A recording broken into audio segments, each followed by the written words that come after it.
Salutations. Welcome to Pod Mortem. I'm Travis Hunter, joined as always by my co-host, my sister, and my brother-in-law. Hi, I'm Reneé Hunter Vasquez. Hi, I'm John Paul Vasquez. This week, we're broadcasting live from a house with a shady past, discussing the 2012 supernatural horror film, Sinister. This film was directed by Scott Derrickson off a script from Derrickson and co-writer C. Robert Cargill. Inspired by a nightmare that followed a viewing of Gore Verbinski's remake of The Ring, Cargill teamed with Derrickson to flesh out the film's story and the supernatural antagonist, Bughuul. Filled with tension, disturbing imagery, and a strong performance from lead actor Ethan Hawke, the film would go on to become a financial success, with Derrickson and Cargill pinning a sequel in 2015. This film was suggested to us by friend of the show and Wendigo Getter patron, Sophie Hodson. Sophie has been incredibly supportive of the show, and we want to thank her both for her support and the suggestion. Sophie is also a very talented, self-taught makeup artist and runs an amazing page over on Instagram. Give her a follow at Sophie Serves Face. So, Sinister, what were your first impressions on the film? I'm trying to remember. All right. First time. I know I had seen it once before with John Paul. We didn't go to the movies. I don't remember. So we had to have rented it or watched it at home on Netflix or something. But I remember really liking it and then never watching it again. I had never watched it again until we watched it for this. So was it like brand new again? Pretty much, yeah. Yeah, I was thinking too, and I just couldn't remember when it was. And we watched it, and same thing. I remember liking it a lot, but let's put this away now. I don't know. Yeah, but that was it. You know, if you guys were scared, you can just admit it. We may have burned the DVD. No, just kidding.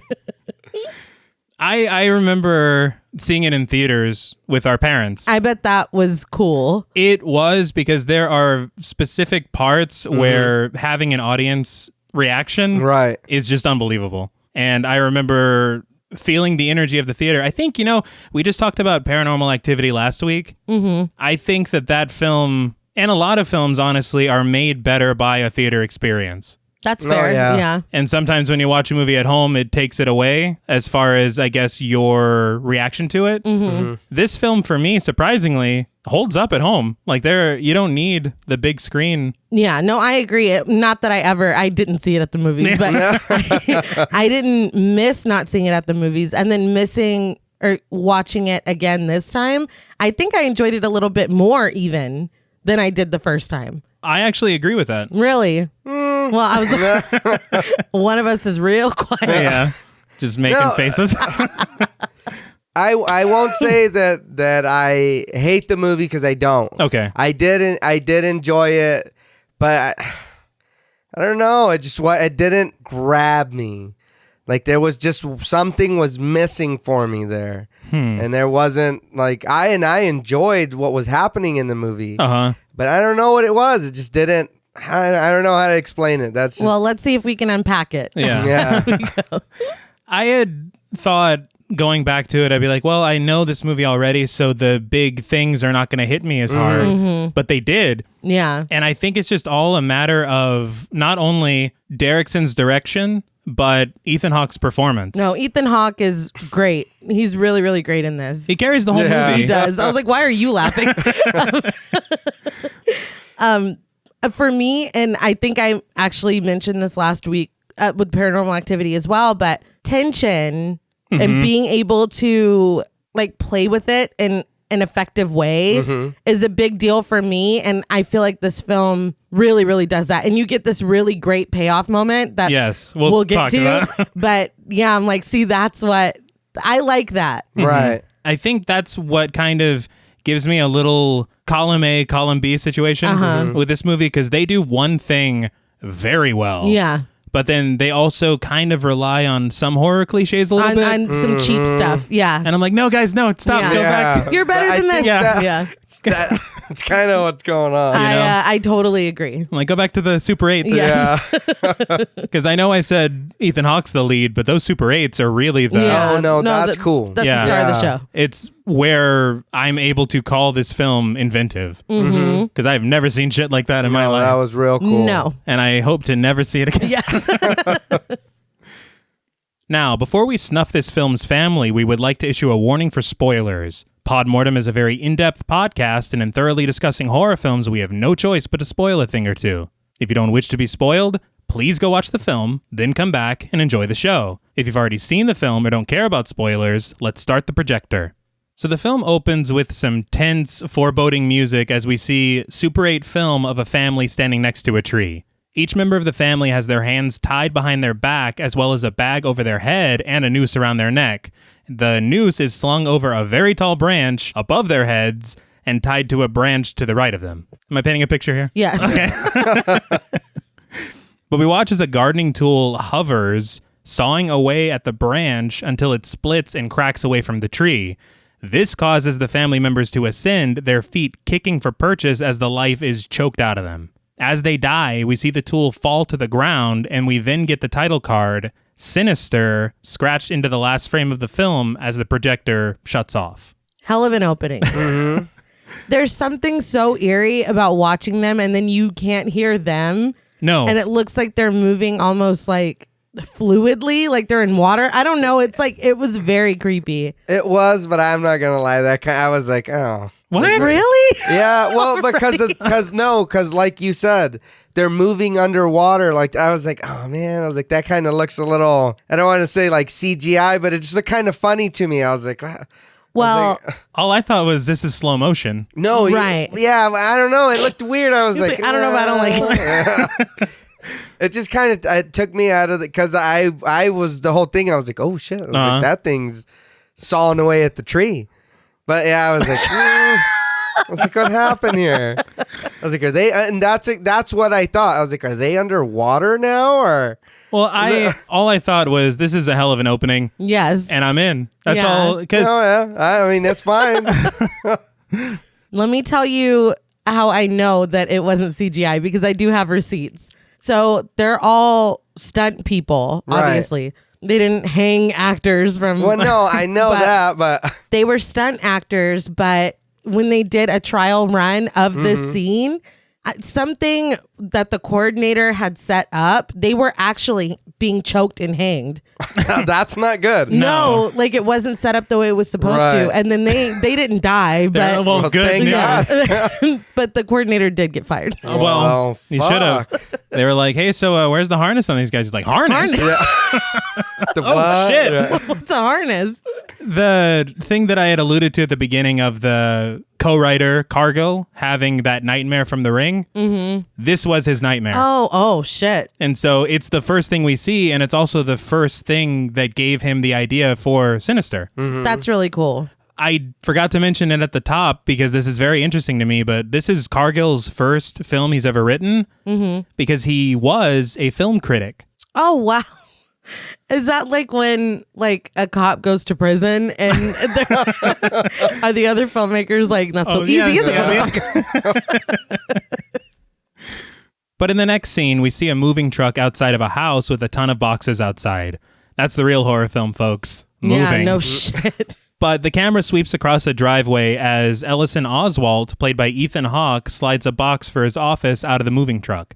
Cargill said the character's name came from Harlan Ellison and Patton Oswalt. I love Patton Oswalt. Also, I gotta shout it out. I dig the cardigan. You know what? It's funny because I was going to make a joke about him dressing in an old man costume. Well, what can I Because say? he has the cardigan with the fucking shoulder, elbow patches, and then he has his glasses hanging on a string around his neck. Yeah. It's true. I minus the glasses and the elbow patches. just a lot. It's how I dress every day. But as Ellison heads inside, his wife Tracy, played by Juliette Rylance, teases him about carrying just one box inside. Once inside, he passes their son Trevor, played by Michael Hall Daddario, who is listening to music on full blast. Ellison's like, "You're gonna go deaf." Dad energy. Seriously. But he finally makes it to his, honestly, pretty spiffy looking office, which is full of boxes already, and he just sits down at his desk. I was like, if he's carrying one box at a time, this took him all fucking day. But we then get an extreme close-up insert shot of a sheriff's badge of the Commonwealth of Pennsylvania before we see the sheriff himself, played by Fred Thompson, pulling up on the side of the road where his deputy, played by James Ranson, is already pulled over and chatting with another officer. It's Eddie. Yes. I'm sorry, dude. I think that he's fast becoming one of my favorite actors. He's so good. Everything he's in, I'm like, this dude's all right. Yeah. Yeah, I totally forgot he was even in this I movie. did too. I was like, it's Eddie. It's adult Eddie. And then Roseanne Eddie. Yeah. and Roseanne's boss from the Plastics Factory. Yeah. Anybody remember that? Oh, that's right. You guys remember Mr. Faber? Wellman Plastics? Ever been to Lanford? But the funny thing to me is that dude doesn't have a name at all. He's the sheriff and he's deputy. Yeah. These are their names for the whole film. So the deputy is holding a book and a pin, and sheriff chews his ass for wanting an autograph. As the two men bail, the sheriff approaches the camera and calls out to Tracy as it's revealed that he's standing in front of the Oswald home. He then asks to speak to Ellison, and it doesn't look like it's going to be a fun conversation. But back inside the house, the Oswald's daughter, Ashley, played by Claire Foley, is just painting on the walls. She's a little badass artist, Yeah. though. No, I was she's like, not okay. bad. I was like, these unicorns are pretty sweet. I was, part of me was like, oh yeah, you've barely been here a day, but yeah, go nuts. Yeah, go off. But it seems like they have a deal in place. Yeah. Because Ellison, to his credit, has no issue with this and just asks her to help her mom continue the unpacking. Through conversation, though, we learn that Ellison is really the only one in the family who wanted to move, and the reason they moved here is because this is where Ellison's new story is, he says. They go through the standard complaints, kid misses her old town, kid misses her school, etc., but Ellison promises her that after he sells this new book, if they don't like it here, they can move back to their old town. She's totally down with this idea, but he reminds her again, she can only paint in her room. So again, clearly this is an established thing. Yeah. I would like to say, though, it would be nice if in one film a kid wanted to move somewhere. Never. It's never a kid's Never. like, no, well, new opportunities. New beginning. No, but as the two of them head back outside to get more boxes, Tracy tells Ellison about the sheriff. He acts as if he was actually expecting this meeting sooner, and Tracy reminds him that he needs to be nice. Upon meeting Ellison, the sheriff refuses to shake his hand and tells him he knows who he is when he introduces himself. Nice warm welcome. Yeah. Clearly, dude is not a fan. He even asks if he could convince him to leave town ASAP. And Ellison's like, no, we're not going to be doing that. But we learn that Ellison is a true crime writer, and he offers the sheriff a copy of his best-selling book, Kentucky Blood, as apparently he's got a few copies still left in his office. The dispute between them, though, stems from the fact that Ellison does not have a high opinion of law enforcement, and the sheriff, you see, is law enforcement. And also, like, petty as fuck. Yeah. Yeah, Like, can you chill? we'll get to it because he takes some digs. He goes complete book critic, admitting that Ellison got a few things right with Kentucky Blood, but in his follow-up, Cold Denver Morning, he fucked up bad. Before he can shit-talk another book of his, Blood Diner, Ellison says it wasn't his fault, but the sheriff says that a theory of Ellison's not only let a killer go free, but it ruined lives. I would have appreciated a little bit of expounding on that. Yeah. Like, whose life was ruined? Yeah. How did a killer go free because of his book? Yeah. The judge is like, oh, damn. He's right. No, I don't think that's how the justice system works. You know, what do we know? Yeah. But this is a question I'll ask here in a little bit. Okay. But this was part of the reason, too, why we talked a little bit about it last night. And this was kind of why I asked that question. He was confused about how he could be a true crime writer and have inserted his own opinion or whatever about the case enough to be wrong and ruin people's lives or whatever. And I was like, that happens all the time. That's true. Well, no, I'm saying, if you're just making shit up, then that's just fiction, dude. You're just using... I think he was basing his opinion on evidence, but I guess maybe he just didn't do thorough. Or it was a theory that I guess was wrong. I don't know. That's why I'm like, tell me more about that part. Because I mean, Nancy Grace ruins lives every day. she does. Yeah. But he basically tells Ellison that they don't need any of this in this town. Ellison reminds him that there's a missing girl involved in this particular case, and the sheriff disagrees. He's like, oh no, she's dead. Thanks.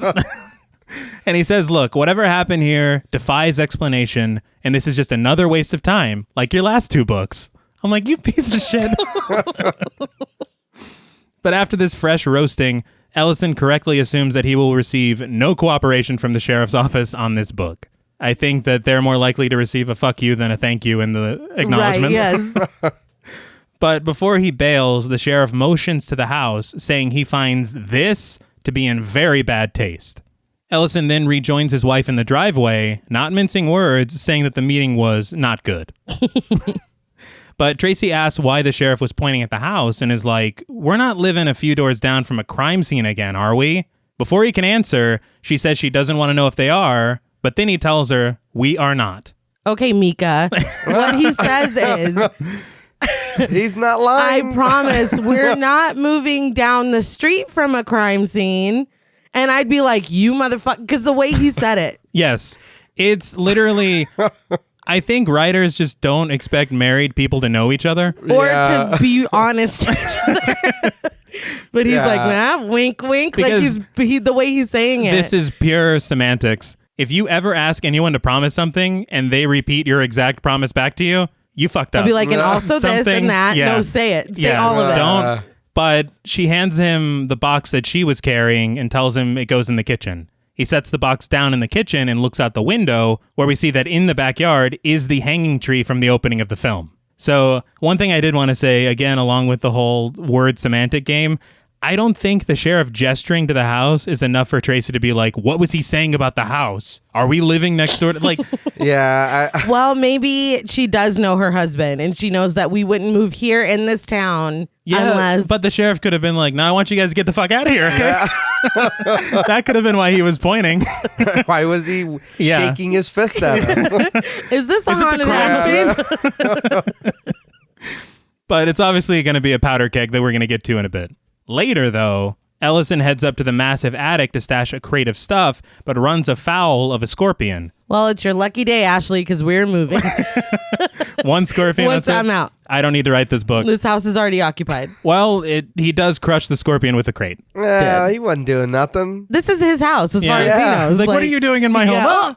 Can't say he was there for food. There was no food up there. No. He wasn't bothering anybody. Just living his life. One thing I did want to point out, of course, with this film being produced by Jason Blum, it was made for very cheap. Mm-hmm. And this is one of few sets of the entire film, is this attic. Oh, wow. Everything else is a real location. Oh, That's cool. I thought that was pretty neat. The other thing, though, that I forgot to mention in the last scene is that the tree is not real. Oh, shit. It's built, and it's built into concrete in the backyard. Well, all right. Looks real. Yeah. It does look real.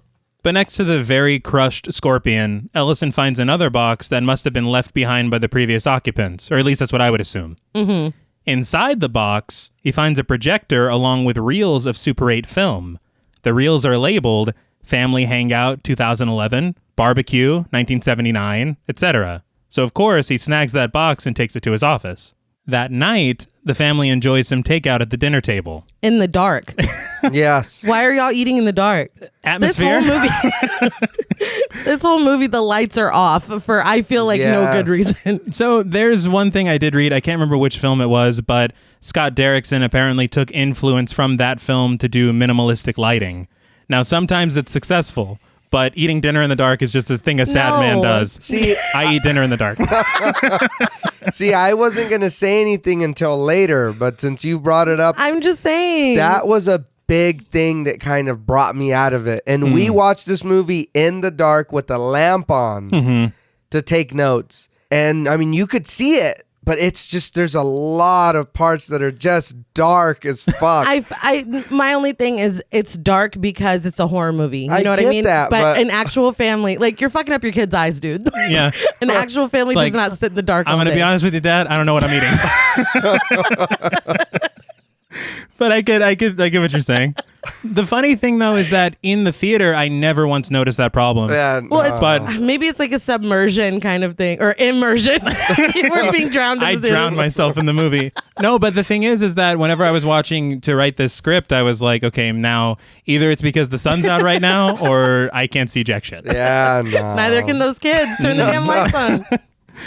But at the dinner table, Trevor wants all the tea about the newest book, but Tracy puts a stop to that with the quickness. We get this odd moment when she says Ellison writes about terrible things, and Ellison gets pretty offended. Yeah. Could you, I don't know, could you be in a relationship where your significant other didn't really respect what you did. Like hates what you yeah. Like that's really fucking difficult. There's like this simmering animosity. And my thing is this like little back and forth or whatever. Hasn't he been doing this for the kids' whole lives? Yes. So I feel like this conversation wouldn't be a thing. I think it's for us. Daddy writes. We know, Mom. He's been fucking doing this it's since like before we were born. He's our father. Just what odd. part of... It might be just stupid or whatever, but I didn't even, like, the kids didn't even resemble the parents, or like it was just weird. I was like, where'd you find these random kids at? Fine. You know what I mean? I feel like the son could be maybe That's what I Ethan said. Hawke's son. I said I can see the son, but But the I don't little get the redheaded daughter. girl, no. And the mother is not related to anyone. Yeah, no.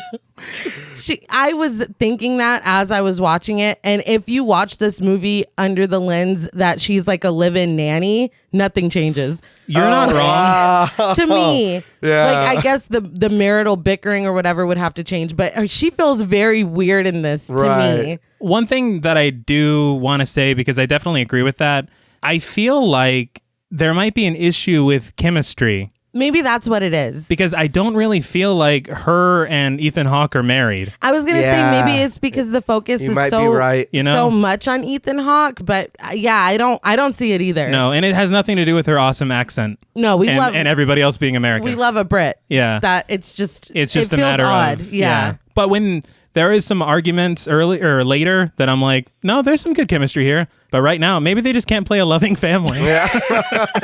It's too dark. Yeah, yeah.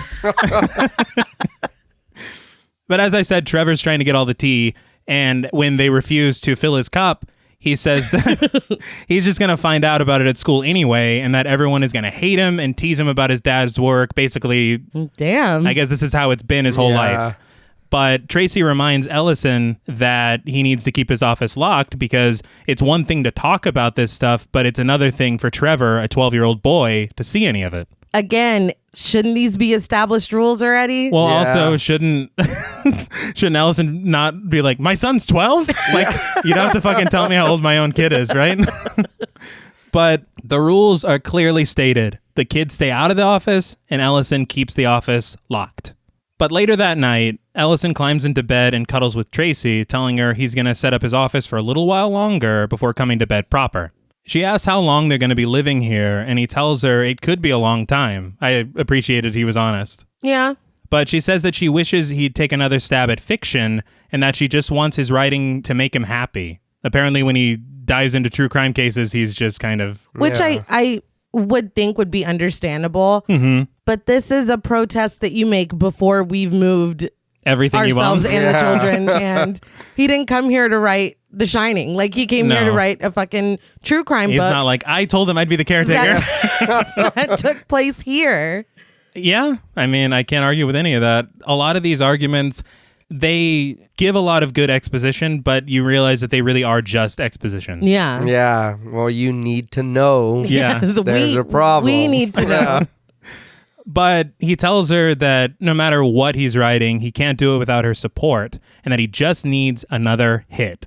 While she tells him that he has her support, she also reminds him that his big hit novel, Kentucky Blood, was 10 years ago. And she tells him, you know, what if your 15 minutes of fame was that, and you can't spend the rest of your life chasing that high? I'm like, damn, Steve. Yeah. She's saying you lost it. Yeah. That's like, what she's saying. Your last two, did you hear that, Sheriff? Your last two books. Trash. Your corn is trash. The books are trash. Sheriff's just nodding in the window. That's just, right. mhm. You tell him, Tracy. But then she drops the bomb. This is basically his last chance. If he doesn't make this work and follow through on everything he's promised the family, she's going to take the kids and bounce back home to her sisters. But Ellison agrees that that's fair, but he says that he has a good feeling about this one. He promises her it'll work out, and they smile and kiss, and she tells him to go kick some ass.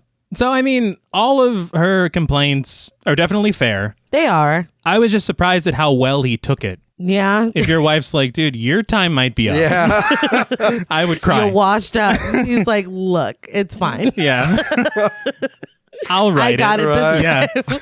But in his office, Ellison looks over paperwork and photographs. On his board, we see a photo of the dearly departed family from the opening of the film in happier times. But A fifth family member, the missing little girl, is circled in red with a sticky note reading, "Where are you?" Because you needed that Exactly. Yeah. as a note. And I say happier times, but that little girl is mean mugging the camera. Ellison opens up a folder which has crime scene photos of the other 4 members of the family after they were hung, and he attaches those to the board as well.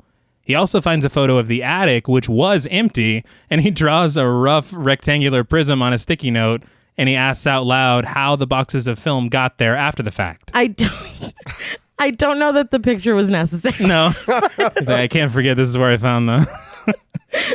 When he put those crime scene photos up, I'm like, okay, this is why we can't go in Dad's office. No. Like, Yeah. God damn. Yeah, it's on display. It's not even hidden behind No. You don't even have to turn a corner. You open the door. Hey, Dad, Oh, are we shit. going to watch? But at this point, Ellison decides he's just going to go for it and watch the Super 8 films that were inside the box. Just want to point out that throughout, the music is tense and cool as hell. It's great. It is. Oh, God. No, I like it, but where's it coming from? It's not coming from the film, is it? Well, I think it's just part of the... Well, there's 2 things that are going on, because you have the music that's atmospheric, which is the score that's done by Christopher Young, who we talked about on the Hellraiser episode. Okay. Oh. But a lot of the ambient music, I believe, is indie/Norwegian artists that apparently Cargill bought the rights to use himself. Nice. And they fit the Super 8s, but I don't know how they got on the Super 8s. Yeah. But there's a lot of... Don't look too close. There's a lot of questions that come up regarding these films. Right. And I feel like we kind of just have to accept that. It is what it is. I'm not saying I don't like it, because Right. I do. I'm like, oh, It's shit. like, it's so good. It's cool. Yeah. And I do really enjoy that. But after a while, I was like, where's the sound coming from? I was like, They were using Adobe Premiere. Okay. All right. all right. But after setting up a makeshift screen out of a bed sheet and setting up the projector, Ellison makes the room nice and dim, sits down with a notepad, and starts the first reel. This is Hangout 2011. Along with the unsettling music we talked about,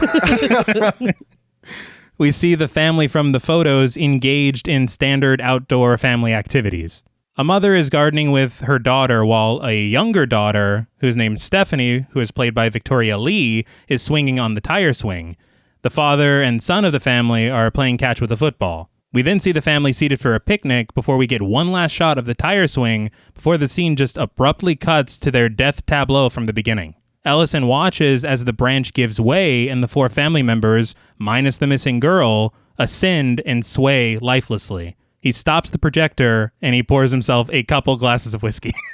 I mean, God damn. Yeah.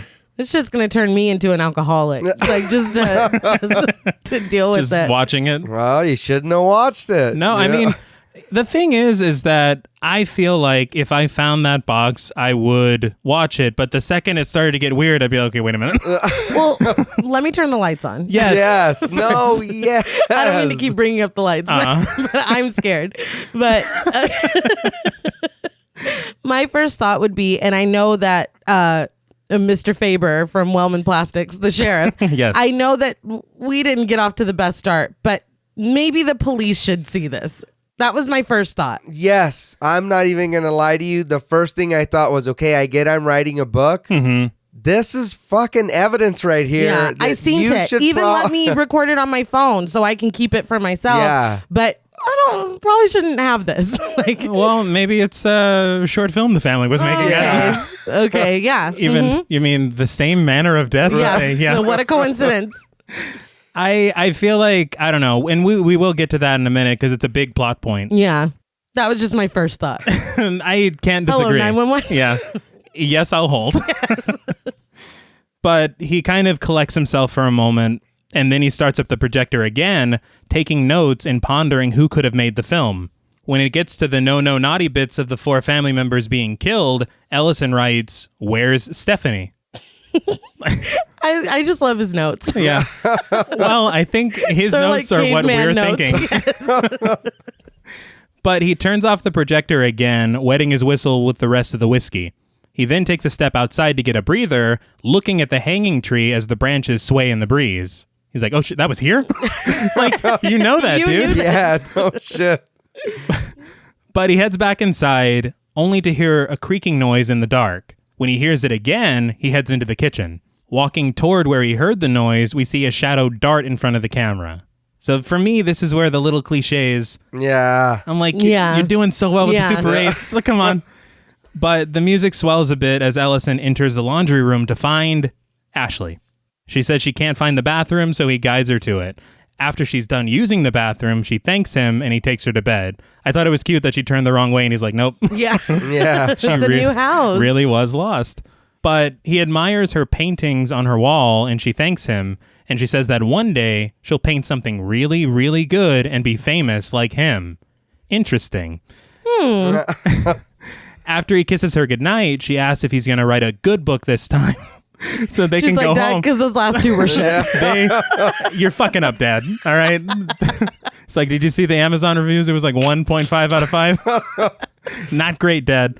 I'm like, these kids are savage. I just love how everyone is reading him for these books. They like are. everyone. Those books didn't hit, Dad.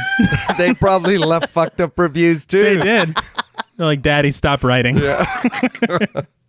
But he, signed anonymous. yeah.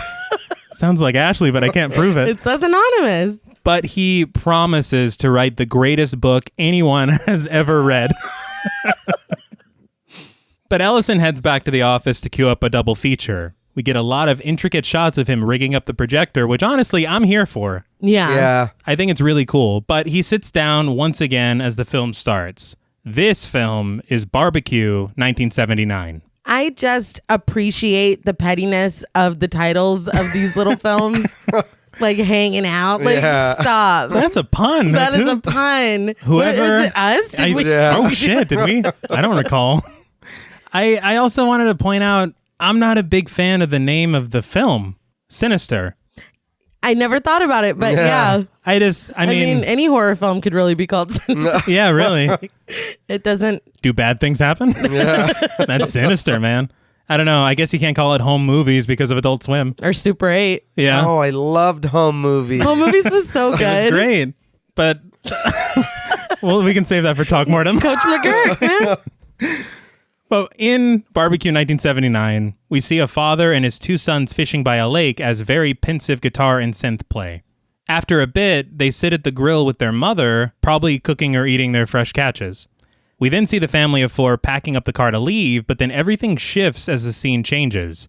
Very odd and eerie music plays as the camera moves around the family car inside a garage. Everything is now tinted yellow, and we see that the car is covered in chains. As the camera moves around, we see the mother with her hands and mouth taped, lying in the back seat of the car with a can of gasoline next to her. We then see the taped legs of one of the sons on the floor in the back seat, with the rest of his body obscured by the gas can. In the front seat is the father, similarly taped with the can of gasoline on his stomach. We're then taken to the front of the car, where after a moment of hesitation, we see the car is firebombed and quickly engulfed in flames. We see the flames explode in Ellison's glasses as he watches the car burn with the family inside. He goes for another swig of whiskey, and the film ends. So these Super 8 films are unbelievable. They're so scary. Like, legitimately creepy as fuck. And the way that it's like, oh, everything's cool. This is just Yeah. a family. Yeah. Nah, bitch. Like, surprise. Yeah, they're not having a good time. No. Not at all. Mm-mm. They each have a twist ending. Yeah, Like, they're all tragic. M. Night made these. Oh, don't do that. I liked, and I know it's overkill with the chains, Uh-huh. but I like that because it's like you're not getting out. Oh, no. No. Yeah, It's done. there's It's no. like, so you mean to tell me if I get out of this duct tape, I'm Yeah, still fucked? Yeah, But the thing is that's very cool to me is that according to various sources, these were actually filmed on Super 8. Yeah. Super cool. And I think the thing about that is it allows you to really get immersed in them because they're not perfect. yeah. No. Yeah. They're not polished. And also the other thing about that is they allow you to kind of feel like they're actually from the time that the films say they are. Yeah. Yeah. And they're all dressed in the era. It's just Yeah, I really appreciated what they did with the wardrobe for the families and stuff. Yeah. that attention to detail. Another thing that is very interesting that I read on IMDb is that all of these Super 8 films were filmed in advance. So Ethan Hawke is actually watching them and getting to react to the stuff that he's seeing. He's like, oh, shit. Yeah. The cool thing is that apparently some of his reactions were actually the first time he ever saw That's these. really cool. And so that That's makes smart. yeah.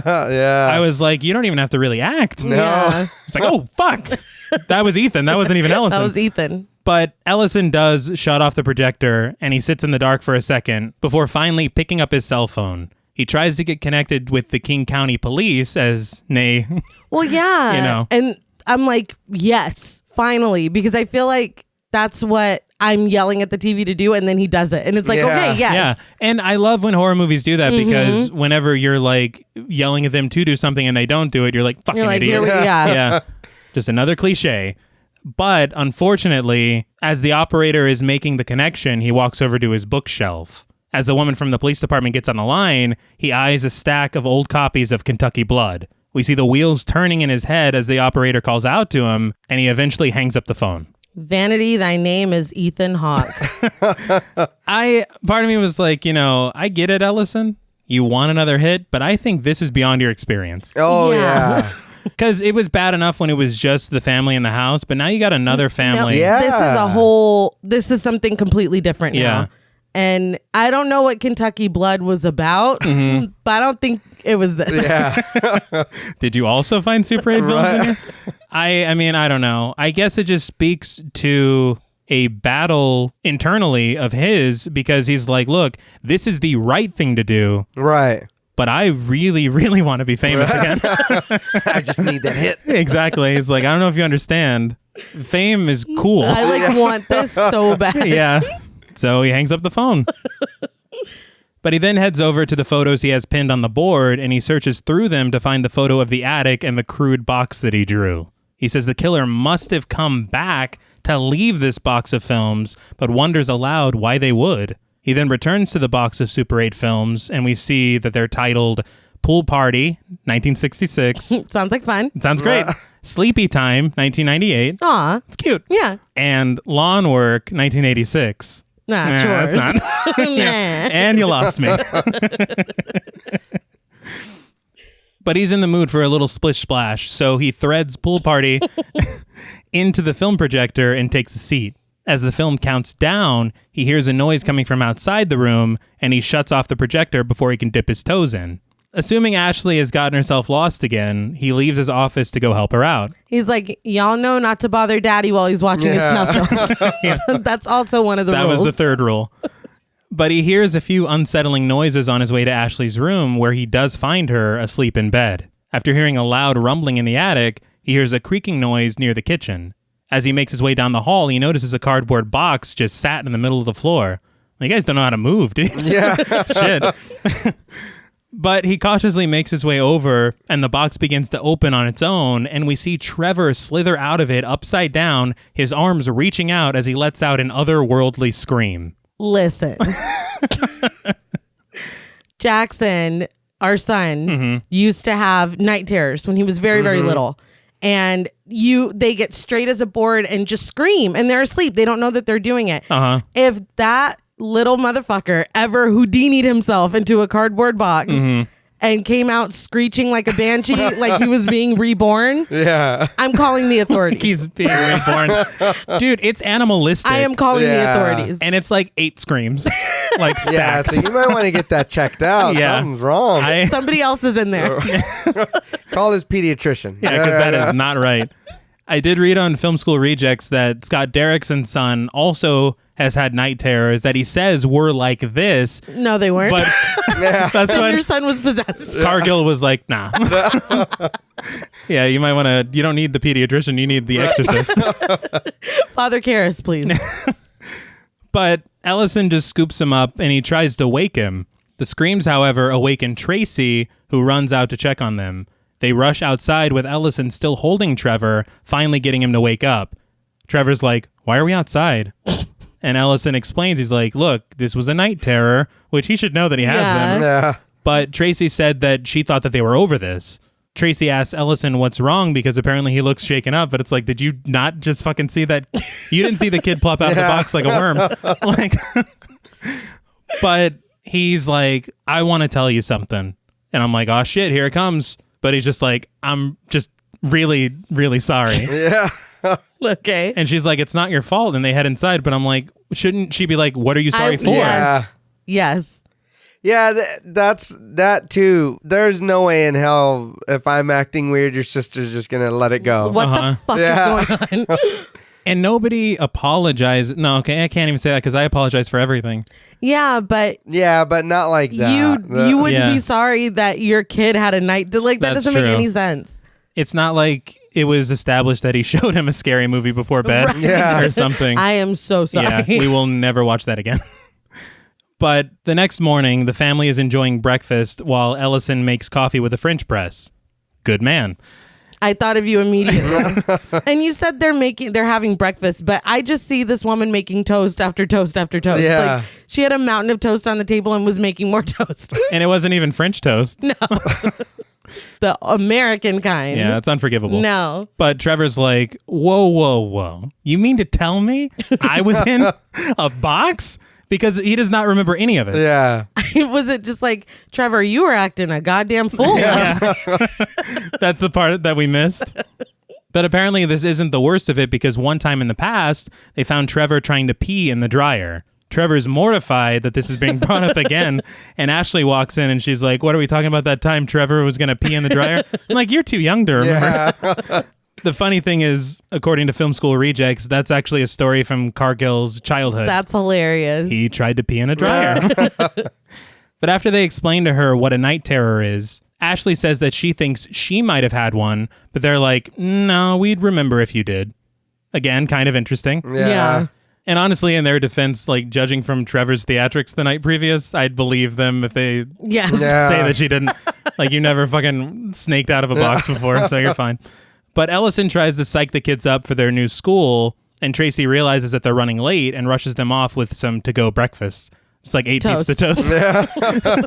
Thanks, Mom. Now, this bothered me a lot because as she's walking out, she says, have fun with your murder victims. I'm like, pick a lane. Yeah. Yeah, you hate this or you're Or we into can it and making joke jokes about it. Yeah, either you don't respect me. Yeah.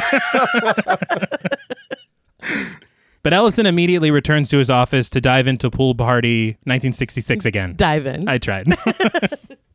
We see a little girl in the pool while her mother stands at the edge tossing her a beach ball. Shortly after, we see her father, her brother, and her sister join them, and they're just having the best time. Eventually, they get out and enjoy some lunch together.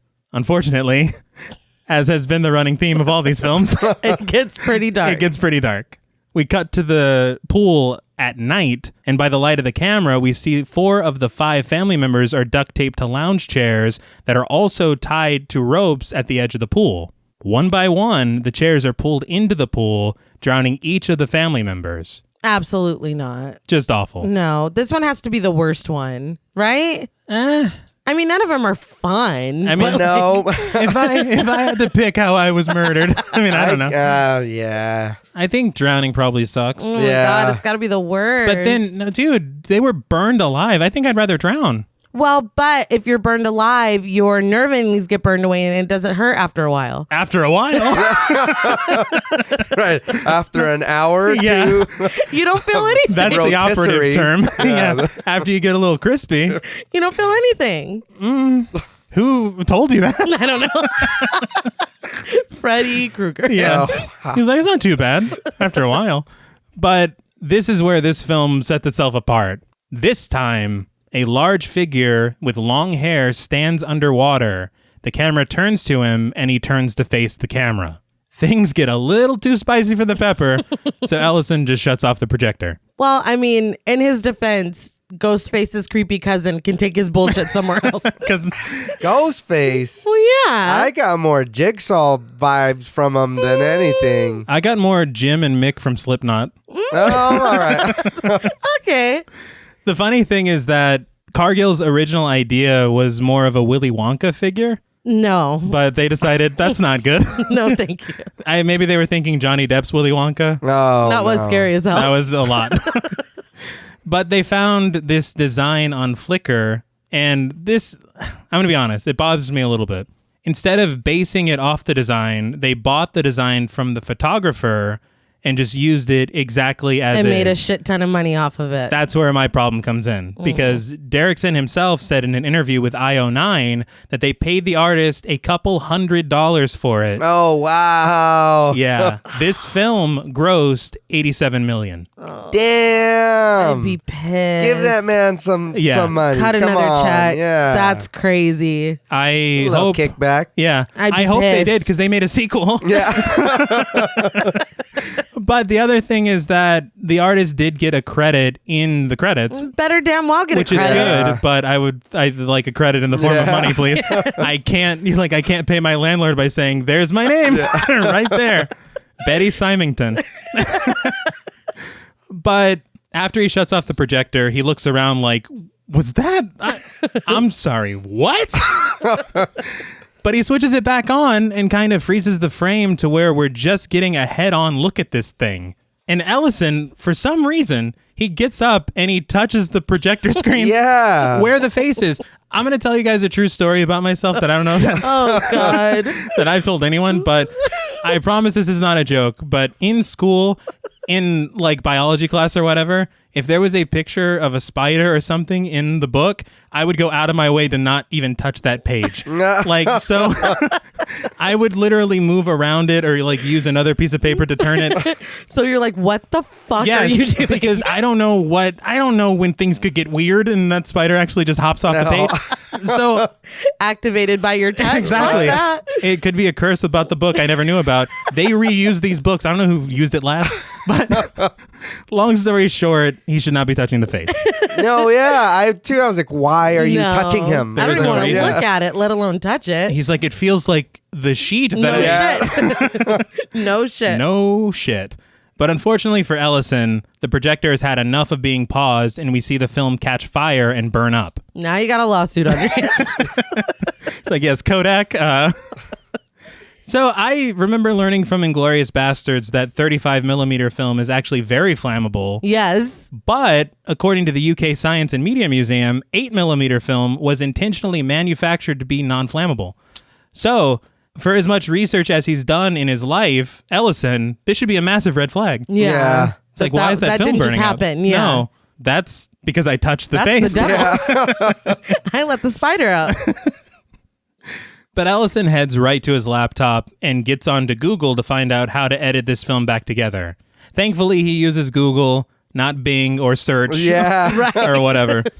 Like that would just kill it. It's like, Yeah. oh, this isn't real. Yeah, this is. I'm definitely watching a film right now. Also, something I just realized: this film was co-written by a film critic, and most of this film is a guy sitting around watching films. That's true. Write what you know. Yeah. Write what you know. That's pretty smart. But after getting the film back together, he plays it again while also recording it on a camcorder. He then uploads the footage to his laptop in an attempt to isolate a still of that figure's face. Before he can, he gets interrupted by Tracy and Trevor coming home arguing. I was like, didn't he just leave? Yeah. You watched like a 2-minute film. That's another thing is the timing Yeah. in this film is pretty confusing. Yeah, I mean, I'm like, And I don't know. the lights are always off. So you're like, is it nighttime? Yeah, Are I the lights don't- just off? Is it? And where's Ashley? Where's Yeah. Ashley? Because she has groceries. She said she was going to go shopping. Right. So it's like, did you get to do one errand and then Trevor fucked up? Because he apparently got into a fight at In school. first period? I guess. Right. They're like, are you the kid that moved into that house? Well, fuck you. Yeah, I don't know. But in the argument, Tracy says that Trevor's problem is that he doesn't think. And Trevor's like, well, if you had done any thinking, we wouldn't be here. When she says that he doesn't know what he's talking about, Trevor's like, well, I know more than you do. And Allison's like, wait. Right. Whoa. I know Dad's last 2 books were trash. we all know that. But he's like, hold on, he's don't say anything else, Trevor. But he tries to get the skinny. As it turns out, Trevor drew a picture with a permanent marker on the whiteboard in his classroom of the hanging tree with 4 people hanging from it. Trevor. Yeah. Well, I lied. I said he got into a fight. He did not get into a fight. Yeah, I was like, I don't remember that. No, but- he just did some art. But after it's revealed that this is what happened, he's promptly sent to his room because Ellison's like, you can't say anything Shut the else. fuck up. But the discussion continues with the parents in the kitchen. Ellison's like, now what exactly did he hear? What do you know? Exactly. That's the most important thing to me right now. But really, Trevor just heard that 4 family members were hung in a tree. That's it. Why would they stop short of I don't know. at your house? Kids wouldn't stop No. short. Oh. You'd be like, you're living in a ghost Tree house. But Ellison is like, he's like, and that's all he heard, right? Yeah. That's it? And then he apologizes, which Tracy does not accept and storms off. The scene ends with a shot of Ellison on the left and the hanging tree outside on the right. I thought that was Yeah. pretty cool framing. But that night in his office, Ellison is too busy working to say goodnight to the kids. I think you're ever too busy to... No, you're not. And I think we talked about this cliche in Saw. Yeah. When we thought they were going to do it, but they didn't do No, it. well, they're doing it here. They're doing it. So again, I'm like, these cliches, this is where you're faltering. Yeah. Show us another Super 8. Get back to the Super 8. Yes. But Tracy comes in very sweetly, asking if he's getting any work done, and then she leaves, reminding him to keep the door closed, because it was just wide open. Yeah. Yeah. Well, she came in sweetly, and then she's like, no, close the fucking door. Yeah. Well, she didn't say it like that, Yeah, but you she's promised like, to fucking lock it, you piece of shit. she got mad. You horrible hack writer. But Washed up. but Ellison just drinks more whiskey. Right. Yeah, as you do. But then he decides he's going to cue up the projector once again, and he starts another film. This film is Sleepytime, 1998. We get a POV shot lit only by the light of the camera as we're inside a house, heading through the kitchen and then upstairs. Once we get to the top of the stairs, we pass an odd-looking symbol on the wall and into the master bedroom where 2 parents are taped to the bed. A dog sits between them, barking like a motherfucker Well, at whoever is holding the camera. The killer then approaches the father, puts a knife to his throat, and slashes it. We see this action happen in the reflection of Ellison's glasses, which is a very interesting choice. yeah. I actually liked it because it's like, it's very easy to have this tension of us just sitting here watching this The whole Super 8. time. Yeah. But if you're reminded again that this is about Ellison discovering these films, I like that. Yeah. Yeah. They're like, no, this is him. He needs this for his book. But the dog continues to bark as the killer murders the mother in the same manner. We then see the killer enter a child's room, and Ellison turns away from the footage to drink straight from the bottle as the child lies in bed, blurry in the background.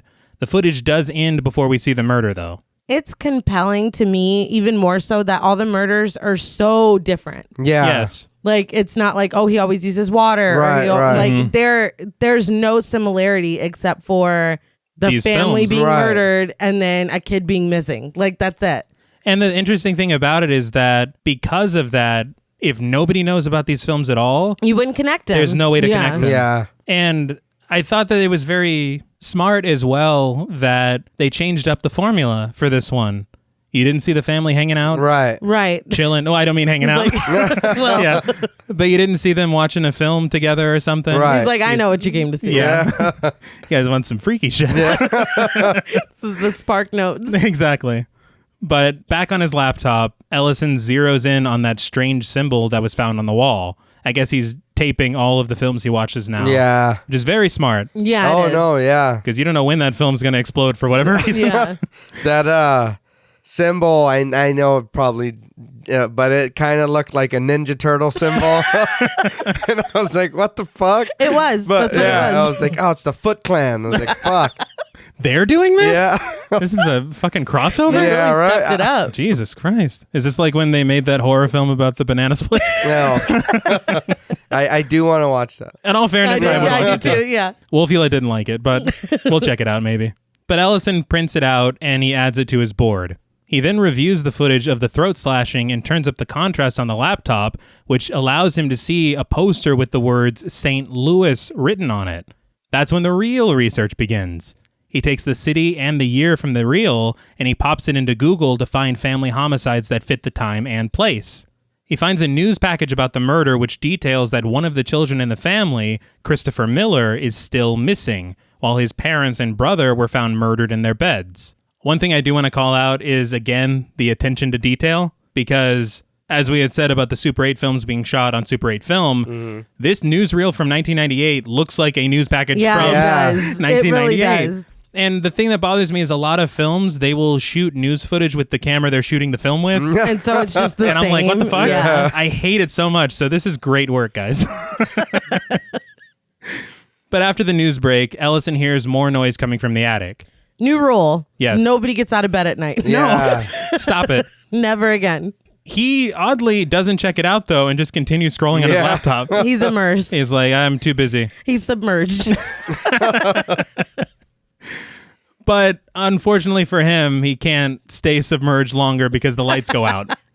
And we hear an even louder creak from up above. It's like I said. Yeah. He's like, all right, I'm getting up. You didn't have to turn the lights off. Okay. Yeah. It's a little overkill. He picks up his cell phone and he lights his way with the flashlight to go check it out.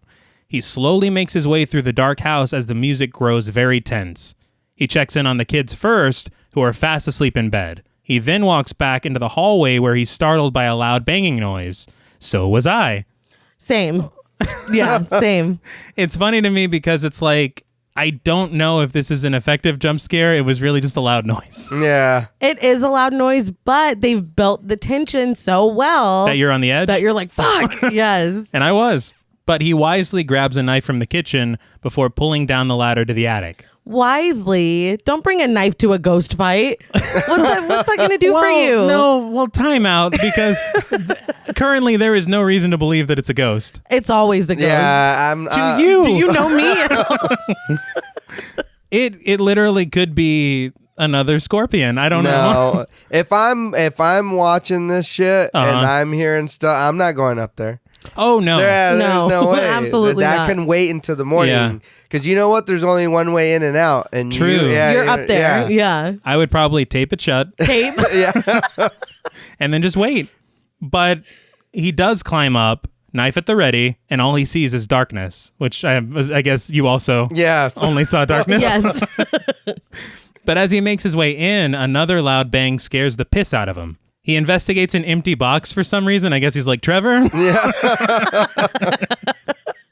But he notices that the lid to the box of films is actually moving on its own across the floor. He flips that shit over with a fire poker to find an actual snake, which just scurries away. Yeah. Really? And we never hear from the snake again. No, or the scorpion. No. Probably he saw what happened to the scorpion. He's and like, he was sorry. Nope. Yeah, Is I'm that sorry. Ellison Oswald? No, I'm out. I'm fucking out. However, though, on the underside of the lid, Ellison finds childlike drawings of stick figures mimicking the methods of murder for each of the families. In each of the drawings is another figure who is watching from the wings and is labeled Mr. Boogie. It's a sick DJ name. Oh, yeah. Yeah. I think I love that this plot is thickening, Yeah. but Ellison talking himself through the drawings is kind Yes. of annoying. Yeah. Because we already know. You see like a bunch of people in a pool and he's like, pool party. Yeah. I'm like, yeah, we know. More, and I feel like I bring this up a lot about filmmakers thinking that their audience is stupid. That's what it feels like to me. And he does this a lot. It's a lot. Yeah. A lot. Like, I don't need you to hold my hand. Yeah, I watched no. those with you, dude. Yeah. I know. We were in the room. Like- Yeah. there. It's unbelievable. And it happens there. I'm going to call this out. I'm warning you. It happens a lot in this movie. But upon hearing further creaks, Ellison goes to investigate, only to crash through the entire ceiling, fucking up his leg on the landing. How embarrassing. Oh, yeah. And that dude's flashlight on his phone sucks. Yes. I was like, come on, dude. Really? You know you can turn that up, right? Yeah. Or just get a real flashlight. Right. Yes. I mean, I don't know. One thing I did find interesting is I read in Film School Rejects that the original plan was for Ellison to fuck up his arm, but Ethan Hawke loved that sweater. He loves his arm. No, well, he loves his arm, yeah. He loved the But sweater. he loved the sweater, and the reality of it is if he was going to fuck up his arm, they would have had to rip the sweater. And so He's like, I'm taking this shit home. Yes. yeah, well, I know he's wearing it through the whole damn thing. He's like, tell wardrobe this is mine. But Oh, yeah. I don't know where the fuck you got this, but it's mine. Fantastic. Ethan's now. Cargill apparently tried to write around damaging the sweater, But then he was like, let's just fuck up his leg. And Derrickson and Ethan Hawke were like, that's right. Yeah. But the sweater's fine. That's hilarious. He's like, I'll even take the fall myself as long as... Don't touch that sweater. But in the next scene, he's getting his leg wrapped in the kitchen by a paramedic as the deputy from earlier tells him he should really just go to the hospital. Tracy is also there and walks the paramedic out after he gives Ellison some instructions. And I think that's the last we see of Tracy in this scene. Yeah. She didn't even say a word. She wasn't like, you could have been hurt. No, she's over it. But Ellison takes the deputy to the hole in the ceiling and walks him through what happened the night before. The deputy assumes that the sound he heard was squirrels. And I'm like, Ellison clearly did not describe the sound properly. Yeah. If that's what you're getting from it. No.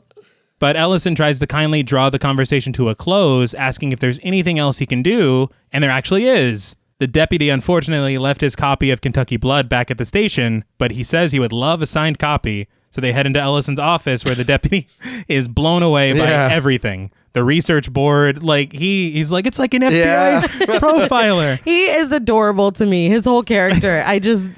It's so funny. He's like a child. Yes. Yeah. He's starstruck. He is. But at the same time, I think that's one thing that I really like, and we'll get to it a little bit more later, is that they very easily could have made this character just stupid. Yeah. But he brings a lot. He does, but at this point, I'm like, okay, this dumb, he's about to use this dumbass cop. Mm-hmm. But no, they flesh him out a little bit, Another thing that's very interesting is they have excellent chemistry together. They do. And I read in Film School Rejects that whenever they were filming the attic scene with the two of them looking up, Derrickson was like, I didn't realize we wrote a Coen Brothers scene into this film. But it totally feels like one. But after almost being thrown out of the room, the deputy has a proposition. He recounts how in all of Ellison's books, on the acknowledgments page, he always writes something about how none of this would have been possible without the help of Deputy So-and-so. And he's like, I could be Deputy So-and-so. So cute.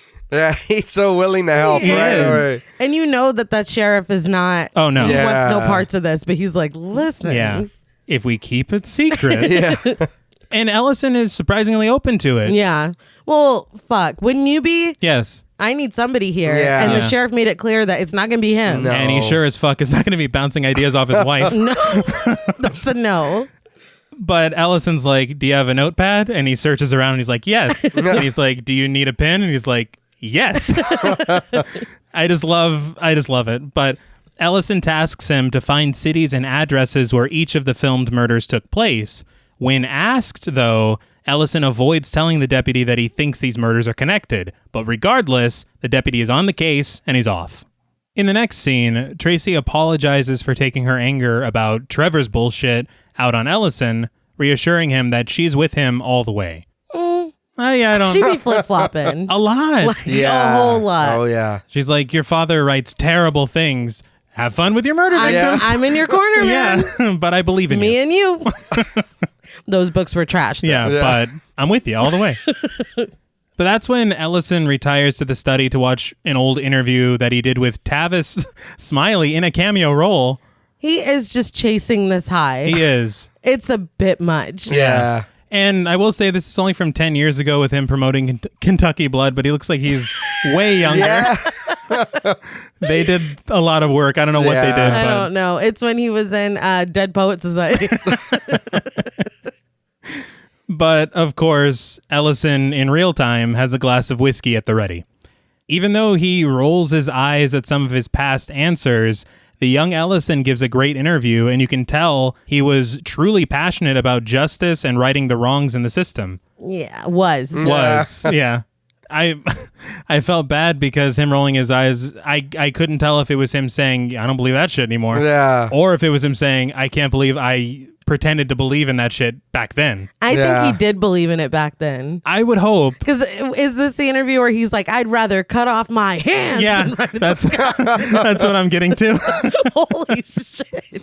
But in the interview, he even avoids disparaging law enforcement, even though the injustice that he highlights in Kentucky Blood was a direct result of their incompetence. Right. Mm-hmm. But when he's asked what feels better, being number one On the New York Times bestseller list, or seeing justice done, he quickly responds, the justice. And that's when he says, I would rather cut my hands off than write a book for fame or money. And Ellison shuts off the TV. He's like, wait.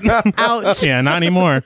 But then he's like, well, back to working on this book for fame and money. Justice? I'm not I don't, familiar. Is that a person? I will admit I do like this scene a lot, though, because it really does say so much about him as a character. Yeah. It does. And it kind of takes him outside of being this cliche, I guess, hack writer. And you can kind of see his wife's frustration if that's who he was and then who he is now. I'm going to write the greatest book that anyone's ever read. It's That's a lot to live up to, man. That's what I wrote. I said, he loves this shit.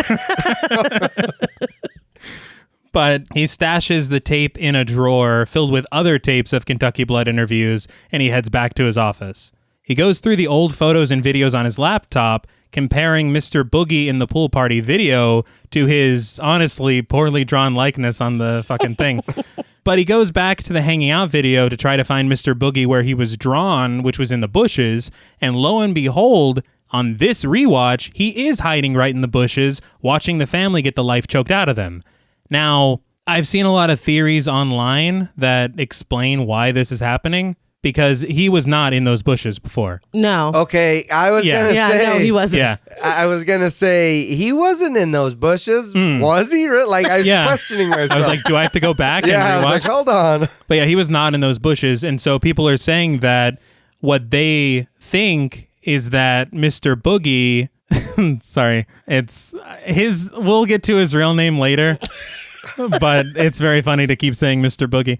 But Mr. Boogie, he was kind of just being like, here's all the shit. And then when Ellison decided that instead of involving law enforcement and absolving himself from it, he decides to dive deeper and continue inviting this into his home. He's like, oh, Boogie's like, well, what's going on this side? So I think that's a pretty interesting explanation. Yeah. But Ellison, of course, prints that photo of Boogie in the bushes for the board. Thanks to the drawing, though, he's able to find him in the barbecue video as well.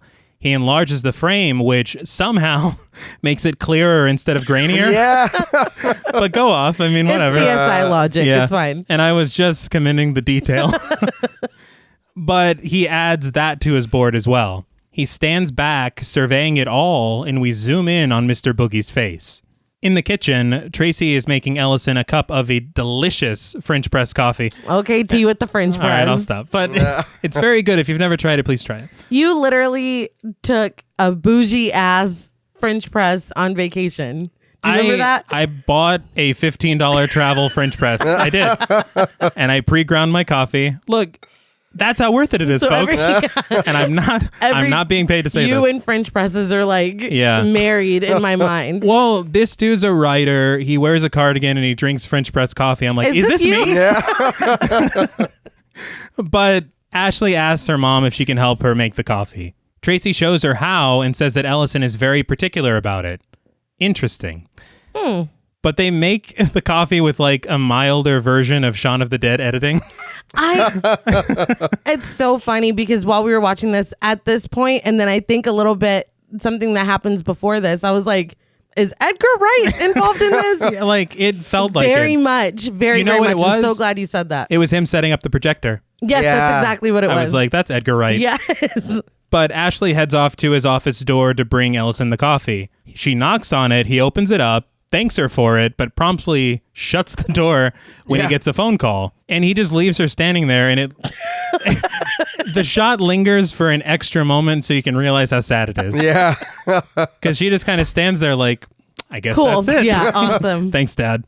But on the phone is Deputy So-and-so, and he brings good info. As it turns out, Barbecue 1979, the short film that we've seen, Right. actually featured the Martinez family of Sacramento, California. Their 9-year-old son, however, was never found. He also provides the street address. But when Ellison gets info on the address of the Miller family in St. Louis, who are featured in the Sleepytime 1998 video, I keep saying featured like they're Introducing the Martinez they family. were cast in.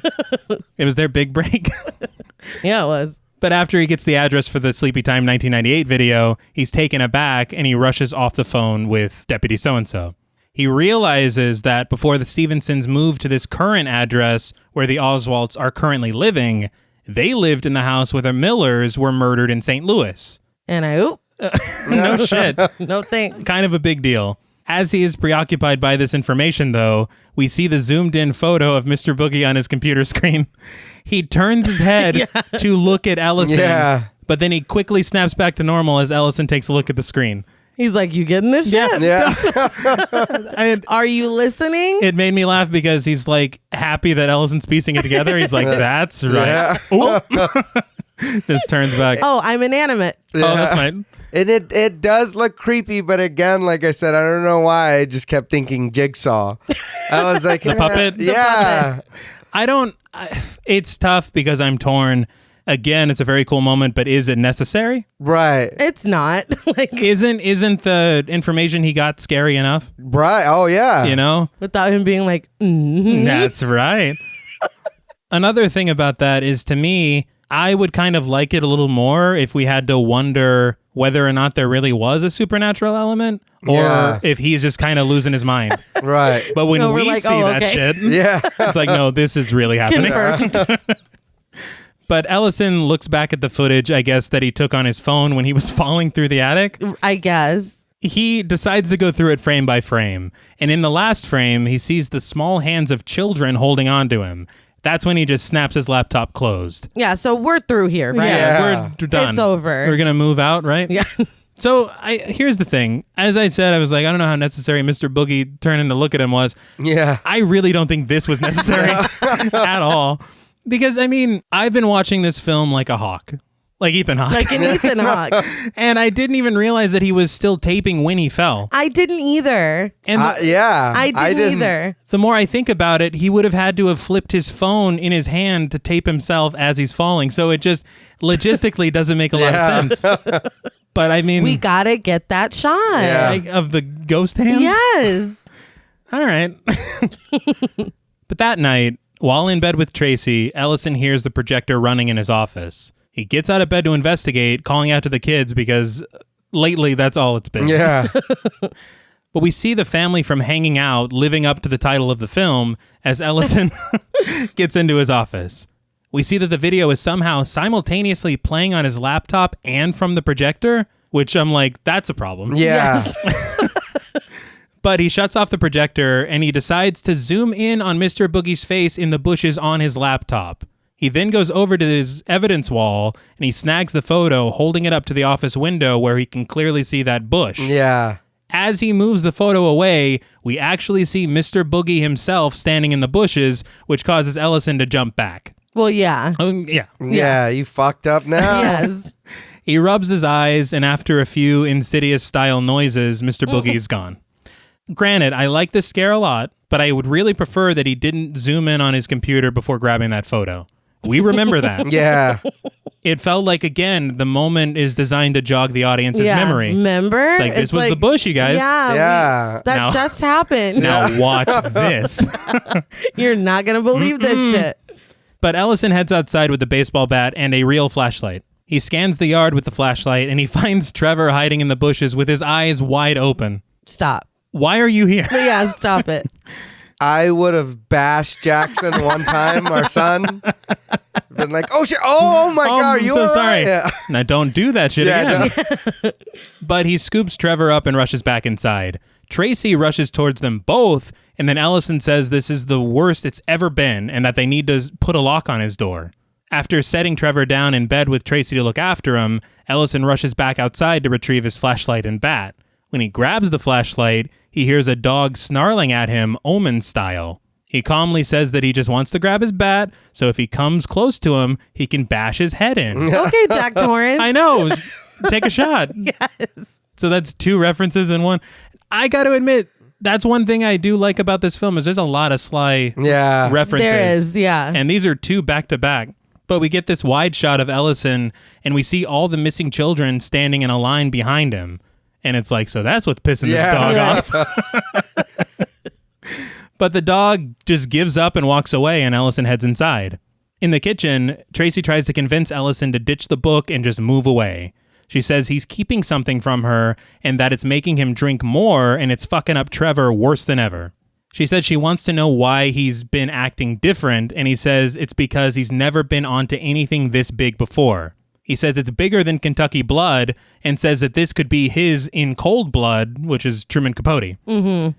But he says that there could be a movie deal, a talk show circuit, awards. He's like planning his future. Well, Yeah. you didn't mention Justice once. No, he Yeah. didn't. Oh, shit. I didn't even think about that. Not a once. Tavis Smiley's just shaking his head. Can't believe this guy. But she says that she's just worried about him and asks why he came in white as a ghost. He lies and he says that it was just because of that dog and compares him to Cujo. It's funny because when you see the dog, in my notes I put, not today, Cujo. And then he said it later and I was like, well, now I can't say it. But Way I to still said it. Joke killer. But they laugh it off together, and he tells her that every minute they're here is 1 minute closer to the happy ending that they've always dreamed of. Yeah, I don't know about that. Yeah. But they kiss and the scene ends. I'm like, man, she's very easy to convince. She is. What a jerk, dude. Gaslight. Oh, yeah. Mwah, good night. Well, I gotta be honest, man, his energy is kind of frightening.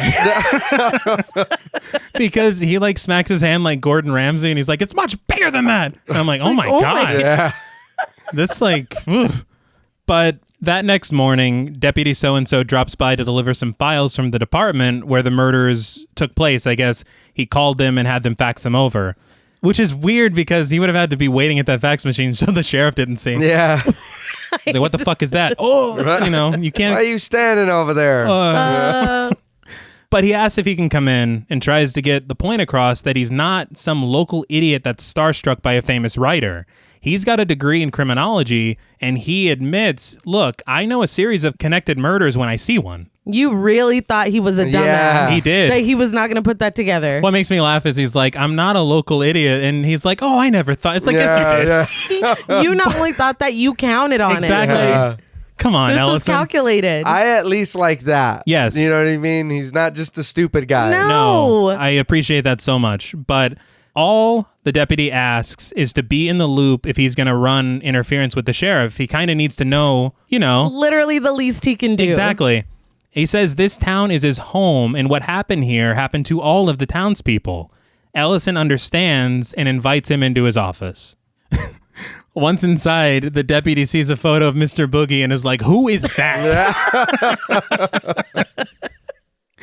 But Ellison goes over everything he's found. He says it's ritualized more than it is serial murder. It's spread out starting in the 1960s at the very earliest, which would put the killer in his 60s or 70s. Didn't he say from the 60s and then the deputy's like the 1960s? Yeah. No, the 2060s. Yeah. I was like, well, maybe he is kind of an idiot. It was from 1760 when this began. No. But they realize that in reality, the killer's age doesn't matter because none of the murders really required any heavy lifting on the part of the killer. And in each case, toxicology reports show that the victims were drugged beforehand. So anybody, the elderly, whatever, Right. could have reasonably done it. Right. But the real kicker is in each case, every family member was murdered except for one of the children, a child that disappeared. Ellison also points to the strange symbol that he found, and so the deputy recommends that Ellison should chat with the professor at the university who specializes in occult studies. But before he sends the deputy on his way, he asks him to find out where the pool party 1966 video happened. That night, though, folks, Ellison picks up the only reel that he hasn't watched yet. Lawn Work, 1986. He shuts off the lights, threads the film, and turns it on. We see the exterior of a house at night, where through the window we see a family of 4, parents and 2 daughters, sitting together in a living room. We then cut to a gate opening in the backyard where we find a lawnmower. The person operating the camera gives it a start, and our POV is almost a bird's eye view over the mower as it moves. We see the mower pushed from the concrete into the grass, mowing along the edges. We push through the lawn for what feels like forever. A long time. Yeah, It's a lot. And you're just leaning in. But suddenly, one of the family members appears with a roar in the path of the mower blades. Ellison jumps out of his chair and his skin and exits the room with the projector still rolling. Me too. Yeah. I'm not ashamed to admit that scared the fucking shit out of me. Well, that sucks. What a bad time, right? Yeah. That genuinely scared the shit out of me. Think about it. If that thing doesn't kill you immediately and just chops your face off and you're still alive. Oh, yeah. No thanks. Yeah. I will drown, thank you. Yeah. Maybe the bull one wasn't the worst one. But yeah, no. The timing of it, it's long enough that you're like, here it comes, it comes, but it's not. Yeah. But it's not too long to where you're like, man, whatever. Like it for me was just the perfect amount of time to make me hit the ceiling. And I did too. Oh my God, it got me so bad. The thing is that even with the roar, it's fucking excellent. Like, Yeah. because you could take that out and I'd still startle, but it all just works. Yeah, and then the angle looking down Yes. on Yeah. it with the flashlight or the light from the camera or whatever it is, it's just, yeah, And very effective. The thing about it for me is that it's the monotony of the shot and the monotony of the music with the shot. Oh, yeah. So the whole time you're just immersed. You're like, well, is anything gonna, Yeah. fuck. It's funny because when we were watching it, our daughter was in the next room, and that happened, and I paused it basically to write, that scared the fucking shit out of me. And Ari goes, I heard you gasp from in here. It's like, mind your own business. Yeah. It really scared me. For me, again, these Super 8 films, it cannot be overstated how great they are. No, it really can't. And this is, honestly, when I'm thinking about modern moments in horror films that are just perfect, this is at the top of the list. It's so good. It's one of the greatest moments. And I remember seeing it in the theater, and when this happened, it was electric. I bet. It was unbelievable. Oh, yeah. The entire room just exploded, and we knew we saw something special. Yes. But Ellison takes a moment to collect himself before returning to the room and shutting off the projector. Well, He lights a cigarette, which we haven't seen him do before, no. and hops onto a Skype call with Professor Jonas, played by Vincent D'Onofrio. Yeah. Love this We dude. love him, yeah. Gomer Pyle. Right. And again, he's got like a little light on his desk, and the rest of the room is pitch black. Yeah. After what I just saw, Yes. Vincent D'Onofrio's like, who am I speaking to? But as it turns out, Jonas is a big fan of Ellison's, and he's happy to help. Interestingly, thanks to the photographs that I guess Ellison must have sent him earlier, Jonas is well aware of the cases that he's looking into. This is all due to the symbol that's painted on the walls. It's apparently super obscure and not something well known, which helps him out to determine these cases. Yeah. The interesting thing, though, is that in the photos, we also see that the symbol was painted on the hood of the car in the barbecue video, which I did not notice before. No. Yeah. I caught it on the wall on the other video, but I was like, oh shit, it's in that one too? Yeah. And it made me want to go back. I'm like, well, was it in the hanging out video? Yeah. Was it in the... So the rewatchability, guys. Yeah. Yeah. But the symbol is associated with a pagan deity from Babylonian times by the name of Bagul, the eater of children. So I guess it's Bagul or Mr. Boogie if you're if you're nasty. But this unsettles Ellison, and Jonas handles the conversation like he's like talking about the score to a football game or something. Yeah. He's like, so this dude eats children. Yeah. Now, I'm like, why is this not frightening? Yeah, no shit. I mean, maybe studying it desensitizes you. It's almost like us with horror movies. I guess, but you know what? Ellison does not look like he's okay. No. So I'm explaining all this shit to you, and he's like, I'm like, what have you gone through? Why are you gasping? What is happening with you? Why is your face so wet? But Jonas's wife even brings him a cup of tea, and he just casually thanks her. Funny thing is, according to Film School Rejects, the woman who brings him the tea is actually Cargill's wife in a cameo role. That's cute. But he explains that each case involves a missing child, which is interesting because every surviving story of Bagul includes him using different methods to trick children away from the physical world to trap them in his netherworld, where he, I guess, eats their souls. I guess. Yeah. But he says over a period of time, so I guess it's like split into different meals. He's just snacking. He's meal planning. He's noshing. Yeah, I respect it. But as they're dealing with true crime, he says that worshiping Bagul at the scene has to involve either a blood sacrifice or the literal eating of a child. He doesn't really go in for all the supernatural shit. Yeah, he's like, or, wholesale child eating. Yeah. Is that an industry term? It's new to me. But Ellison's like, so whoever did this is eating kids? Yeah. I'm like, what? And Jonas says that even though that would fit the stories, there's no evidence of that happening at the scene of any of these crimes that we've seen. Yeah, like no napkins or like No. sauces Right. or anything. A fork. But he posits that it might be part of a cult initiation, and then it hits him.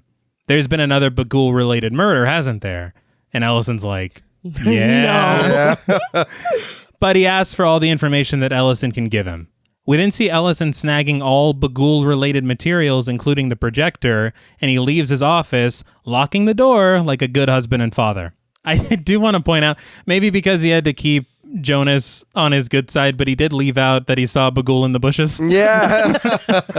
Which to me seems pretty important. I might have led with But, that. yeah. Although Jonas might have been like, this interview is over. So you never know. But that morning at 3:22 a.m., Ellison awakes in bed to the sound of the projector running again. He rushes to his office to not only find that the door is open, but Family Hangout is playing on the screen once again. I think that's the favorite. Yeah. Well, he's like, Can we watch you something live else?" here. Look out the window. Yeah. These reruns are just... It's too much. But Ellison walks through the house ready to swing on a motherfucker because he grabs that baseball bat again. It's his weapon of choice. But there's no lights. No. No. No lights. But every creak is putting him on edge. We then get a close-up shot and a jump scare as the ghoulish face of Stephanie Stevenson, the missing girl from the murders that took place in this house, leans into the frame right next to Ellison's face. Could have done without that. Yeah. Right. I feel like that was just for us. She does look creepy though. It looks Yeah. great. Yeah. Ellison, but I agree. Ellison doesn't even notice, though. No. Yeah. But she follows behind him in slow motion, jumping off a countertop and disappearing into the shadows. As she lands, the floor creaks, which causes him to turn around. Now that I love. Yeah. Yeah. Because it's almost like giving you inside access. It's like behind the music for ghosts. You thought that was just a house noise, but I was jumping off the countertops, dude. But I mean, I think that's the thing about this sequence is that it's the balance of that kind of cliche horror thing of skulking through the house with creepy children. Yeah. But also, that's some cool shit. yeah. But Ellison makes his way into the living room, peeking out a window as a ghoulish boy, I'm assuming from the pool party video, because he is shirtless, Yeah. slips into the frame. Ellison walks right by him and he follows right behind. Now in the main hall, he looks around in all directions, unaware that a ghoulish girl in a yellow raincoat stands at the end of the hall like one of the Grady twins.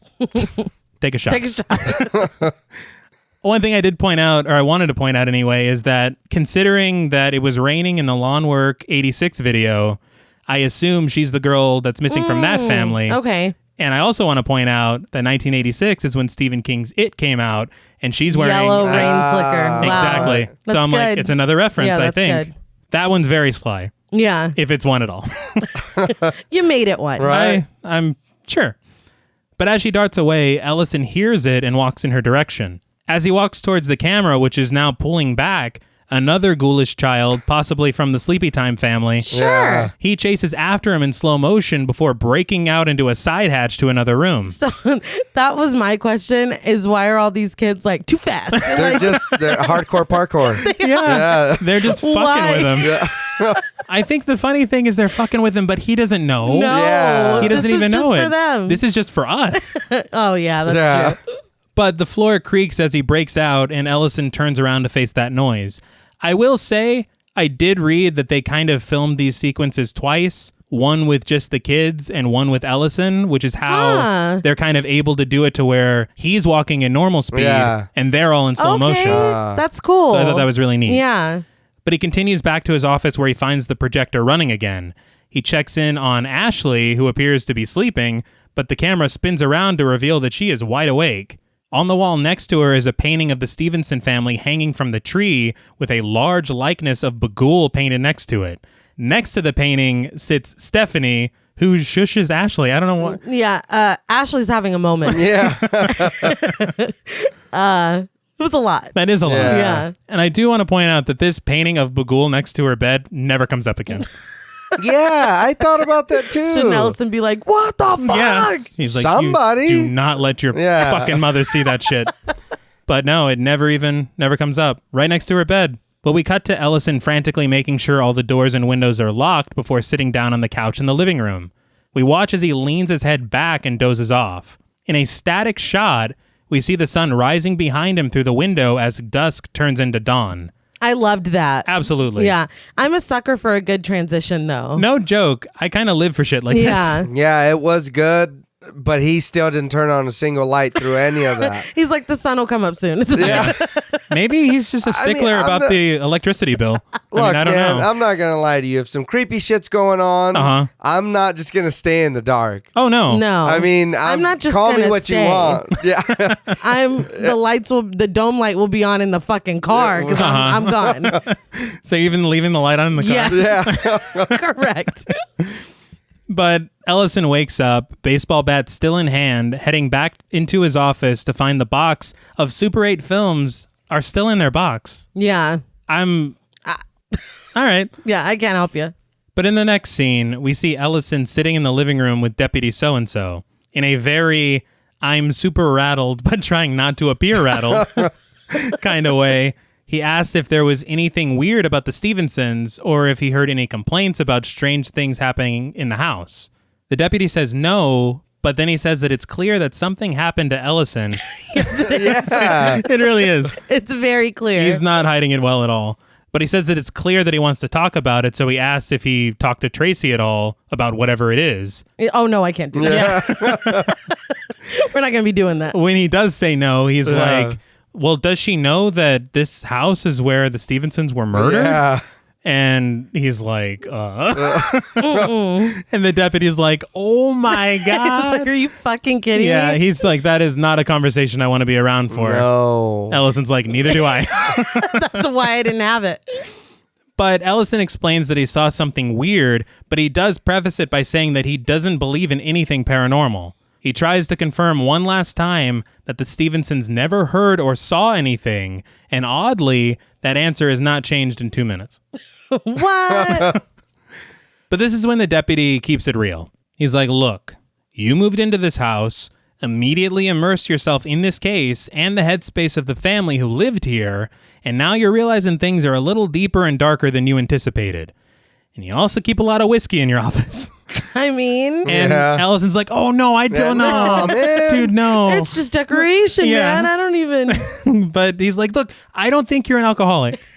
And I don't even think you're making this up. But he says that he thinks that he's having a hard time processing everything and his mind's just kind of doing shit. Ellison's like, so you don't believe in any of this paranormal stuff? And the deputy's like, no, I believe in all of it. Yeah. And he says, I wouldn't sleep a night in this house. He's like, 4 people were fucking murdered in your Yeah. backyard. That little girl's missing. He's like, I got to be nuts to... Yeah. He's like, maybe I'm going a little too hard on you. He did. I feel like a majority of the dialogue in this film is just Ellison being fucking dragged for Yeah. whatever. Well, Yeah. But he decides to kind of take a step Reel back. it in. And he tells Ellison, look, you need to just get out more and clear your head, which is great advice. Solid. Yeah. Ellison explains what happened the night before and how he woke up, and the deputy tells him that staying in the house is just going to continue to mess with his head, which is true. Yeah. right. In the next scene, Ellison's in his office on his laptop when suddenly Tracy calls his name very urgently. He rushes into the hallway where he finds Tracy scolding Ashley for painting on the wall in the hallway, which really just goes against the only rule Yes. that they had. But Ellison freezes when he sees what she's painted. It's Stephanie sitting on the tire swing with a frown on her face. It's a great painting. Yeah. Oh, it's good. The one takeaway is that your kid's a true artist. Yeah. You're not going anywhere, Oh, but no. she is. Yeah. Your book's going to flop, but she might. Right. She's got a chance. Ashley says she would have kept the painting in her room, but since that room used to be Stephanie's brother's, Stephanie didn't want it in there. Ooh, Tracy's like, I'm sorry, what? Yeah. what was that? And Ashley's like, Stephanie, dude, the girl that Dad's writing the book Yeah. Come about. on. Don't you? And then, Catch up. yeah, it's, first of all, I mean, I don't know how Tracy would assume that Ashley found this out. Maybe school? Maybe. I don't understand how nobody's told Tracy in town. She's never heard it. She's never Yeah, they're like, oh, so the Well, Stevenson house, huh? right? Yeah.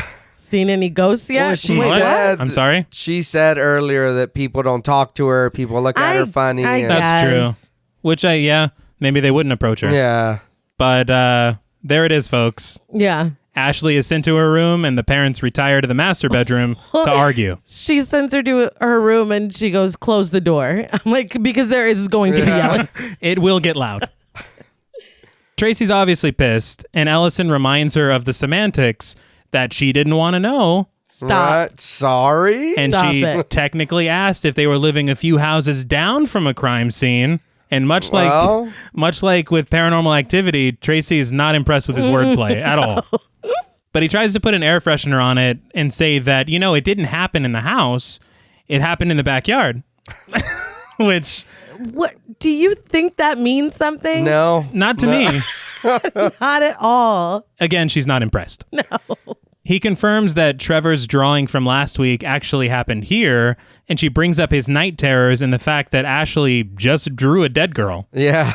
Ellison's like, actually, she's missing. Yeah. I was like, dude, Yeah. shut the fuck Smooth. up.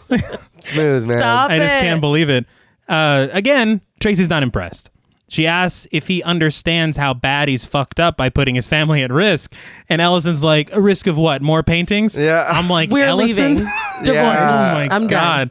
But the argument continues, bringing up the awful past, the shitty present, and the hopeful future if Ellison is allowed to finish the book. He says his books are his legacy, and his writing is the only thing that gives his life meaning. Tracy counters by saying that their marriage gives his life meaning, and his kids are his legacy, and storms out. Again, he's like, damn. But like a real asshole. Yeah. It kills me because in that argument, he's like, and what am I supposed to do? Edit textbooks? Teach? Yeah. Either of those things would be great. He's, again, I want to be famous. Yeah. you feel bad for him because he's trying to recapture something that he once had. You do, but you don't. Yeah, that's Yeah, true. no. Come on, man. dude. I get Yeah, I it. guess. Yeah. I get I'm it. trying, but man. this is your family. Yeah. Don't do that. I read that this was one of the biggest fears of both the writers of the film is that they would ever find themselves chasing career aspirations at the expense of their family. Oh, wow. And so putting this in there, this, I guess, probably scared them more than Yeah. anything. Yeah. To me, it was just kind of funny. There was a moment in the argument where he's totally wrong and she calls him on it and he throws his hands up like, I can't believe Yeah. this. It's like, you have no right to be offended, dude. This bitch is crazy. You are the aggressor. But that night, Tracy tucks Ashley into bed and she apologizes for painting on the wall. Now, that painting of Bagul is right next to her head, Yeah. but maybe it's just too dark. It's fine. It's Yes. a very poorly lit house. Yeah. But Tracy walks into the living room where Ellison is fast asleep, watching another one of his old interviews. Is that like how he self-soothes? I get, well, I mean, it's almost like how Dennis on Sunny keeps those tapes there to relive, It's the same basic bear, right? But in this interview, young Ellison is talking about planning a family with Tracy and realizing in doing so that his career doesn't matter as much as his wife and his kids do. She very sweetly wakes him up and takes him to bed. I guess that was an apology from the past. Yeah. She's like, oh, he used to be a good man. I guess I'll forgive him for being an asshole now. Yeah. Oh. But later that night, when they're fast asleep, we get a POV shot of someone holding a camera. The light turns on right on Ellison's sleeping face. Just as quick as it appeared, it shuts off and we hear the sound of the projector running again. Ellison lurches up, holding his head as the sound gets louder. He makes his way to his office, keys in hand, but when he gets inside, he finds that the projector and all the Super 8 films are missing. That desk is just clean. Mm-hmm. At the center of the house, though, he sees that the ladder leading up to the attic is down and lights are flashing from above. He asks out loud, "What is happening?" Scary shit. Yeah. Do you go up or? Are you fucking? Did we just? I'm meet? joking. No, I don't understand why he doesn't just shut the ladder and tape it. Yeah. I'm stuck on the tape, I guess. I just don't. You're not gonna find anything No, good. not at all. No. There's no reason. That's what I'm saying. Call me what you want. I'm not going to go up there. Fuck you. Yeah. It's like all the names in the book. Yeah. Don't give a shit. Don't give a fuck. But eerie music plays as he ascends the ladder. As he peeks his head up, he sees all of the missing children, ghoulish as ever, sitting down and watching what appears to be the Sleepytime 1998 video. They all turn to face him, and his face is just covered in sweat as we see Bagul appear on screen. This is sidebar. As I was writing my script, I paused it here to write this portion, and I noticed it was just Bagul's massive head, and I was like, no. And I was like, that. We'll play a couple more seconds. He turned at me as I was writing the notes, and I was like, no. Oh, shit. But out of nowhere, Bagul leans his head into the frame directly in front of Ellison in person, and so Ellison drops down the ladder, hitting every single rung on the way down. He falls noisy as fuck. Oh, and yeah. is like, bah, bah, when he lands. That's my problem is, okay. Nobody fucking wakes up. There's so much stuff that happens here. He hits every rung. He falls onto the floor. After a second, the projector and all of the equipment right. fall and hit the You're floor right. as well. And that's when he's like, and no one comes to help. Nobody heard. No. Nothing. I'm like, fucking Tracy can sense Trevor in the bushes. Yeah. Because he did not scream that time. No. Yeah. But she was like, what's that, Lassie? Trevor's in trouble? And runs outside. But this dude is screaming in the hallway at the top of his lungs. Nothing. Maybe they're just like, Dad's back on his Yeah. bullshit. God damn. The interesting thing about this is I read that this film was shot out of sequence. And so they had to tell Ethan Hawke how afraid to be at certain points to ratchet it up. They're like 11. This was the highest point. Apparently, they showed him a scene from Shelley Duvall in The Shining, and we're basically like, do that. And he did. Yeah. Jack Torrance is coming through the door, okay? But Ellison scoops up all the films and the projector itself, throws them into a trash can outside, and burns them. He's like, fuck this shit, I'm done. The old let's burn it. Yeah, of course. But you know what? Again, and I'm going to say it again in a minute. This is what you want them to do. Yeah. I'm like, get fucking rid of it. Take it to the police. Throw it in the ocean. Burn it. But get rid of throw it. it in the ocean. I don't do whatever. Get the fuck out of your house. We've already learned from Senor Babadook. It's not. It doesn't matter. Yeah, it's not gonna happen. Like, those reels aren't Yeah. done, man. Gonna show up again. But I guess because she smells the fire, Yeah. Tracy finally comes out and she's like, what are you doing? She's like, were you screaming at me? Yeah.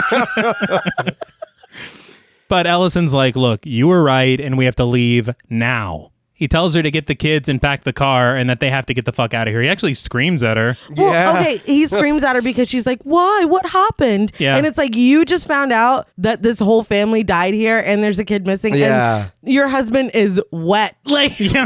Dude. it's wet in fear and he's burning shit in the middle of the night. Just get the kids. Yeah. Don't fucking ask. You can ask him in the car. We will. Oh no, yeah. Just get the kids. We will Talk about deal it with this later. But as all the Bagul materials burn, they do just that. And we get this really cool... The montage of them grabbing everything isn't cool, but the music is really awesome. Yeah. It is. But the entire family is scooped up and packed into the car.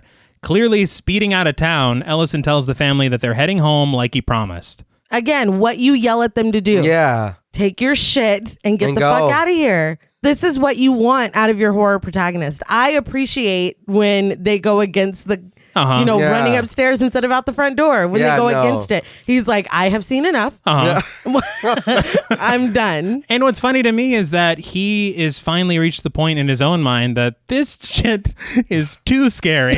Yeah. Even for my fame-hungry ass. I can't stay I've here. gone Do this Yeah. long. But unfortunately for them, he speeds right past a police cruiser and is promptly pulled over. And I'll be a son of a bitch, but it's that asshole sheriff. Yeah. It's sheriff friendly. But dude, would a sheriff typically sit at a speed trap in the middle of the night? Like 2 a.m. Yeah, I thought that was a bit strange, but okay. No, I'm one guy I used to play Destiny with. He was a deputy sheriff. And Oh, really? He worked graves, and he said he hated it because that's what he did. Well, shut my mouth. As we said, the detail is amazing in this. Yeah. He was a consultant. Yeah. But the sheriff asks for the license and registration and says they were driving pretty fast. Ellison explains he was just trying to take his advice, leave town, and never come back. The sheriff checks to make sure that they weren't bullied away, which I thought was kind of nice. Yeah. Well, he flavored it as, I don't want Yeah. to be reading shit No, in your yeah. fucking book. See, that's where he lost me. So I was like, wow, the sheriff's nice. Nope, still an asshole. Never mind. But Ellison says no, and he's like, there isn't even going to be a book. We see the light return to Tracy's eyes as soon as she hears him say that. No book. Yeah. The sheriff is also delighted to hear it, and he rips up the ticket and bids them farewell. Tracy asks if he's sincere about abandoning the book, and when he says he is, they kiss and then drive away. That cop, don't forget to fuck yourself now. Yeah. He's got to be him, man. But in the next scene, the family is moving back into their absolutely Fucking mansion. Yeah. superior home. If my house was this nice, I would write that fucking book from a hotel. We don't need to move into the goddamn. shit. I'll No, commute. it's an amazing house. Are you fucking kidding me? And a ghost-free home. Yes. Yeah. No murders. Why would you ever leave? No Yeah. angry wife. Nope. No night terror children. Like it's come It's on. a paradise. Yeah. Oh no, yeah. I can't stress how nice that. When I saw it, I was like, "Oh, this movie doesn't make any sense anymore." Yeah. I said, okay, but why do they live in a fucking mansion? Kentucky Blood did good, man. Right? But Ellison gets a call from Deputy So-and-so as they're unpacking inside, and he doesn't take it. The entire family seems way happier, though. They're just joking Yeah. around. They're like back in the 1%. But that night, as a storm rages outside, Ellison stokes the coals in the fireplace in his amazing office. I do, of course, have to call out the color palette of the... Of course. Yes. The flames against the blue of the rain outside, I live for it. But after erasing all the notes on his whiteboard, Ellison sits down at his laptop to check his emails. At the top of the list is 3 scanned images from Professor Jonas. They're all very archaic looking, the first of which features a large scorpion, another one features a dog and a bone, and another one features a snake, which is all interesting. Because these are all animals that... I've come into contact with all those motherfuckers Exactly. in the last week. I think Ellison realizes this, and so he decides to FaceTime with the professor one last time. Once he gets him on the horn, Jonas explains that there really isn't a ton of stuff left about Bagul, but what Ellison is looking at is an engraving, a sketch, and an old fresco from the Dark Ages. Jonas says that Christians destroyed the majority of Bagul artifacts because they believed he lived inside of them and could possess anyone who saw them to do terrible things. Oh, no. Maybe you could have led with I've that. seen them. Yeah. Why did you send them to me? But Ellison looks at one of the old drawings, which shows 3 people drowning in water with large stones tied to their legs. It's almost like a medieval test run for a Right. fucking pool party. Right. But Jonas says that some people also believe that Bagul could abduct people through the images, with children being the most susceptible. Ellison asks if, what if these images were destroyed with fire? Could that close the gateway and keep Bagul from entering the world? Oh, no, destroying it sets it loose. Yeah, I know. Makes it more powerful than But ever. it makes me laugh because instead of answering, Professor Jonas is like, in the stories? Yeah. Or like, what the is fuck going is happening? And he then asks, the fuck kind of book are you writing, man? It's like, I thought you were a true crime. But Ellison realizes that he has gone off the rails a little, and he just thanks Jonas for his time and gets off the call. Gotta go. I do want to say in earlier, I forgot to mention it. Professor Guy or Jonas, he's fucking Wilson Fisk. He's Yes, he Kingpin. is. Love that guy. We love this No, actor, he's man. great. And it's funny because I remember seeing the trailer for the movie Rings, and in that movie, he's basically playing this exact same character. Oh, yeah. He's literally a professor on Skype All right. He's back. given all the Yeah. exposition. So, I mean, hey, they saw this movie and they're like, that's a great Yes. idea. He's like, hopefully I can help you better than the other guy. Yeah. But Ellison then decides to delete all of the Bagul related files from his computer. He then gets another call from Deputy So-and-so, but declines it again. To answer the call, man. Yes. I know. Just because you're not writing your book anymore doesn't mean that... He's like, Yeah. he's of no use to me now. Yeah. So he was using him. Piece of shit. Yeah. But after declining the call, Ellison heads out from his office, taking a box into the attic. But he stops dead in his tracks when he sees in the center of the attic is a box labeled Home Movies. I'm back, bitches.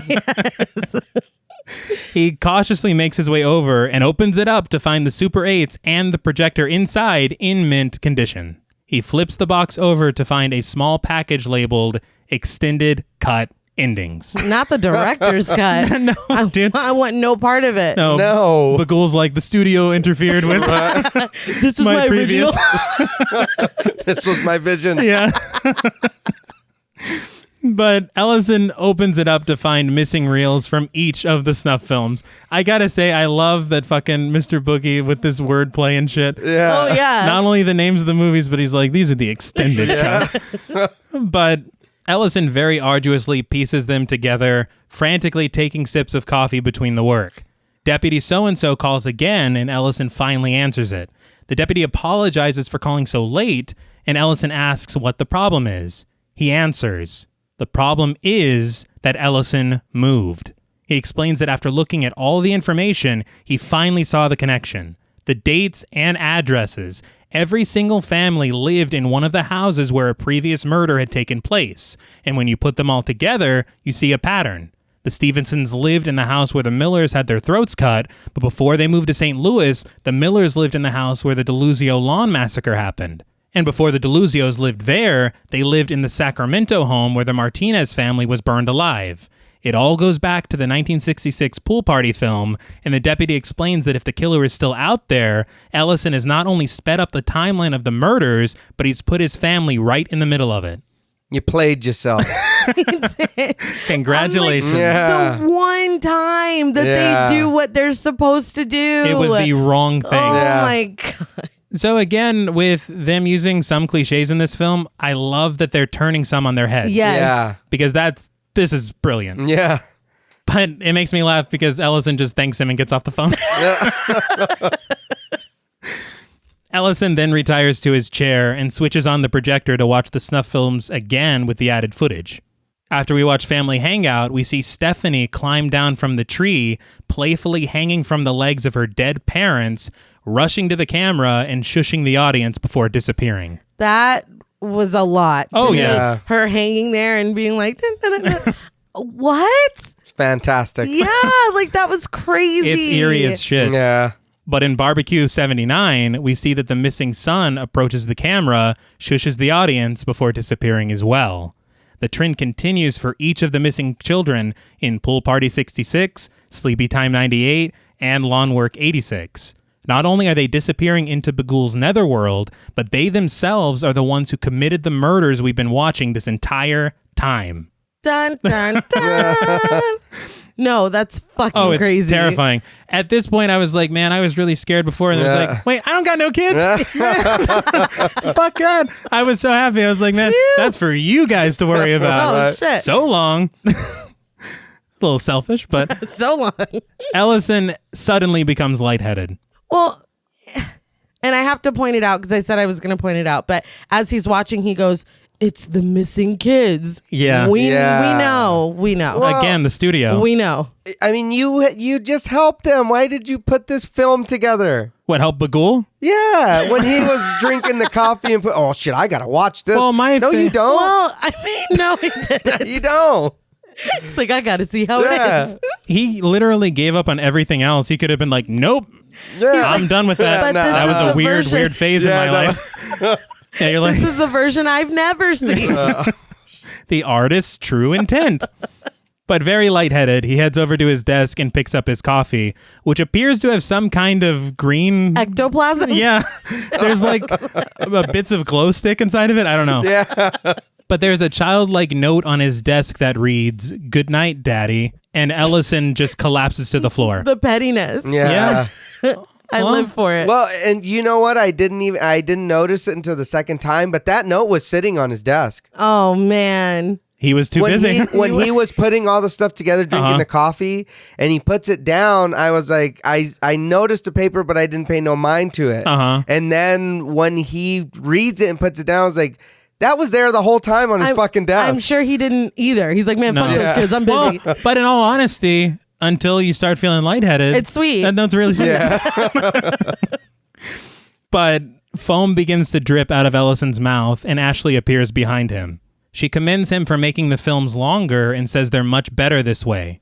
The screen then fades to black, and when we fade back in, the entire Oswald family is tied up in duct tape in Ellison's office. Great foreshadowing with the coffee. Yes. I just wanted to point that out. I feel like there are a few moments, like when she's saying about the night terrors as well. Like all that stuff, you're like piecing it together. Yeah. And I don't know why, but it's way scarier to see Ashley doing this. I was about to say, with the night terrors and whatever, you're kind of, once you put it together and you're like, oh, he's about to get got or whatever, you expect it to be Trevor. Yeah. I did. Right. But it being the little girl, you're like, oh shit. That's way worse. Yeah. I mean, not that either would be good, but no. But Ashley drags an axe across the floor with one hand, holding the Super 8 camera in the other. She leans down to Ellison and says, "Don't worry, Daddy. I'll make you famous again."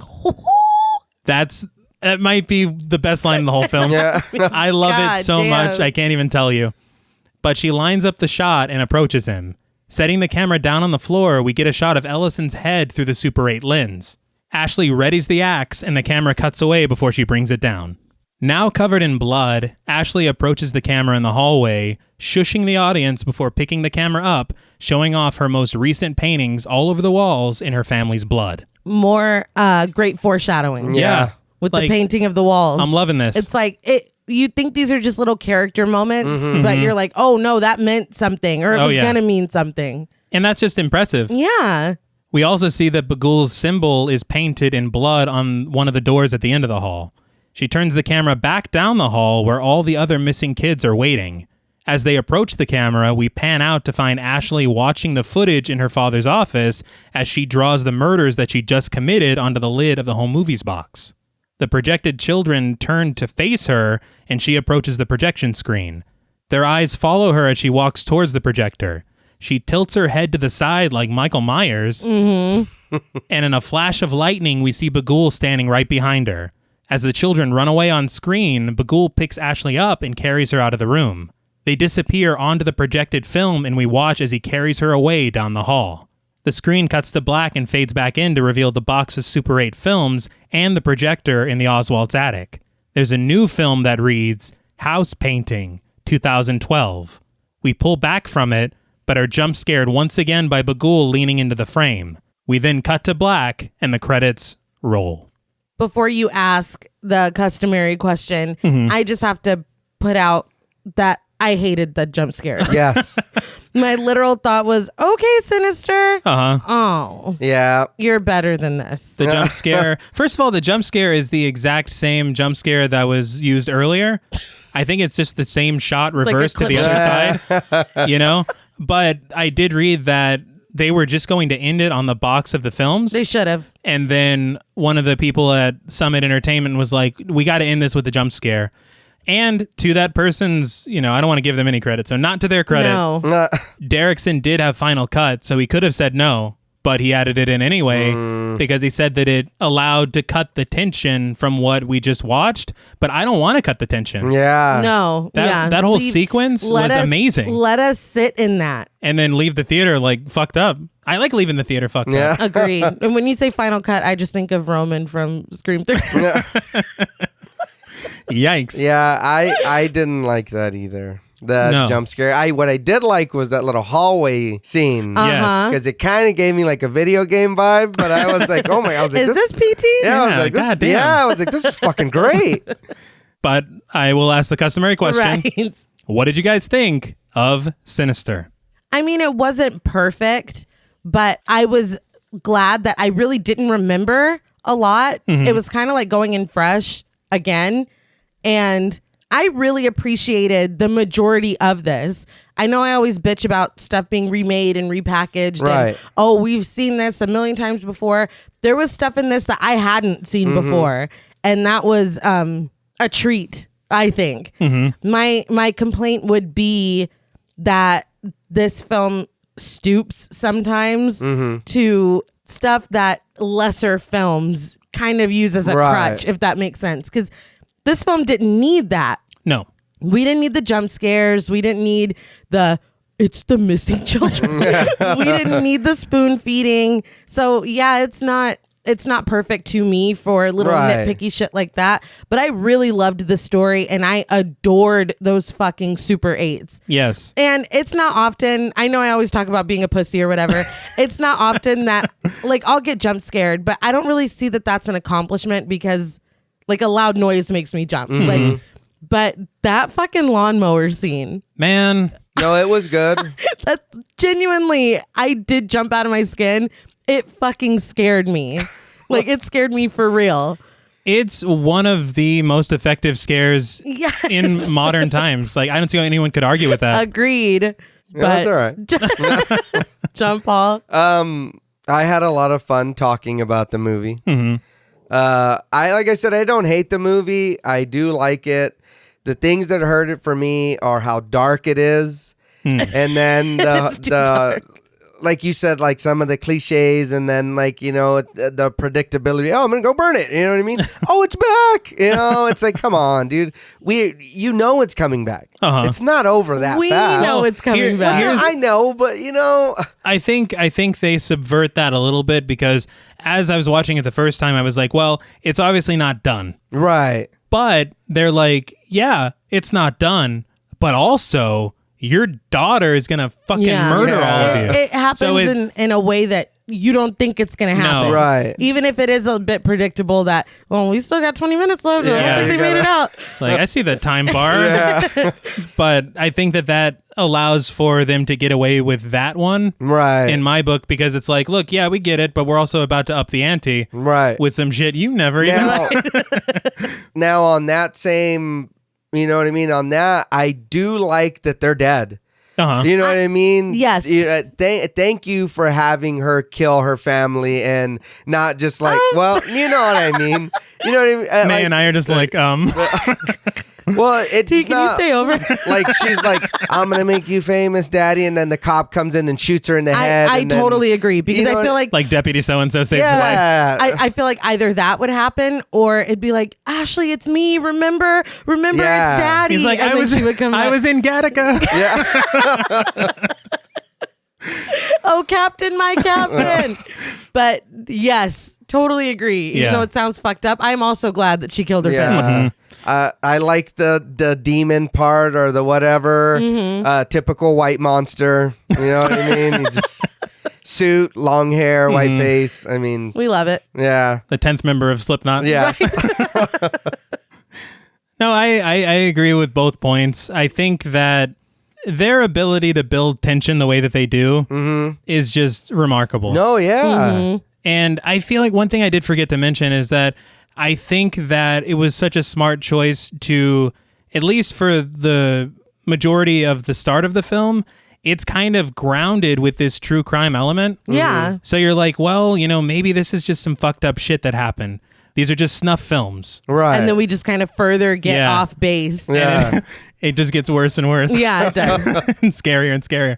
But I do like that. And it's something that I think elevates the film in a way above what it could have been, because it could have just been like a typical haunted house fair. Right. Yeah. And it feels like they took that like theme and just did something more with it. Definitely. Because, I mean, don't get me wrong, I love haunted house films. But this is way different. Right. And I think that it's made way different because of those fucking Super 8s. Oh no, those are that's what saved the day. You can't say enough about them, honestly. I love them. Yeah. And I know it sounds bad, but I'm glad that he's at least eating the kids and not just killing them and wasting them. Oh, you know what I mean? Wasting. Well, I mean, Nay, the world, hunger, he's the problem. feeding himself. Yeah. I mean, sustenance, man. right. I see. Didn't you just tweet that Hannibal's food looked delicious on Hannibal? Yeah. Listen, it looks delicious. It does. Your defense is just stating it again. It looks really good. But I guess that brings us 2 ratings. As I said, the tension is fantastic.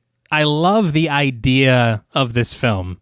I think it bridges 2 things I love a lot, which is true crime and supernatural horror films. Same. And when you have that, it feels like a match made in heaven a lot of the time. As he's deciphering this shit, as he's watching these snuff films. And also, I think the coolest thing about it is that as he's watching them, they kind of put you in his shoes. Yeah. Because you're like, well, fuck, how would I react if I found this in a new house? This dude is trying to recapture something that he lost, which is a very relatable thing. Right. I mean, I've never been a super famous writer. You haven't? Not yet. But, so I mean, it's very interesting and very well done in that regard. Super 8s are amazing. The music. Oh, yeah. Yeah. I can't get over that music. Ethan Hawke's performance. Yeah. Very good. I will say that I feel like his family kind of doesn't matter. Yeah. Well, I feel like they're gone most of the time. Yeah. I mean, they matter plot-wise because you can't really have Sinister without a family element. Right. But their characters kind of... Like, you don't care about them. Yeah. And then the lack of chemistry between the parents is a little odd. Except when they argue and you're like, that's why they were cast. But again, you can miss me with those cliches. And the jump scares, but I do appreciate the subversion of a lot of the tropes. Yes. Leaving the house, you're like, thank you. And you're like, oh, not done. Yeah. And even worse shit's about to come, which I appreciate. But saying all that, just to say, out of 10 spooky Super 8s, I'm going to give Sinister 7.5 spooky Super 8s out of 10. The major reason for that is that I feel like this idea is so wholly original. And the execution of it, just the Super 8s alone, is so commendable and so awesome that I can't give it any less than that. Yeah. But I will now open the floor to you. Well, Hannibal's food does look delicious. No, I agree with everything. There are moments of this film that are just so fucking good that I'm like, I know that there's a pocket of people who really, really love this, but I feel like it's not really talked about a lot. Right.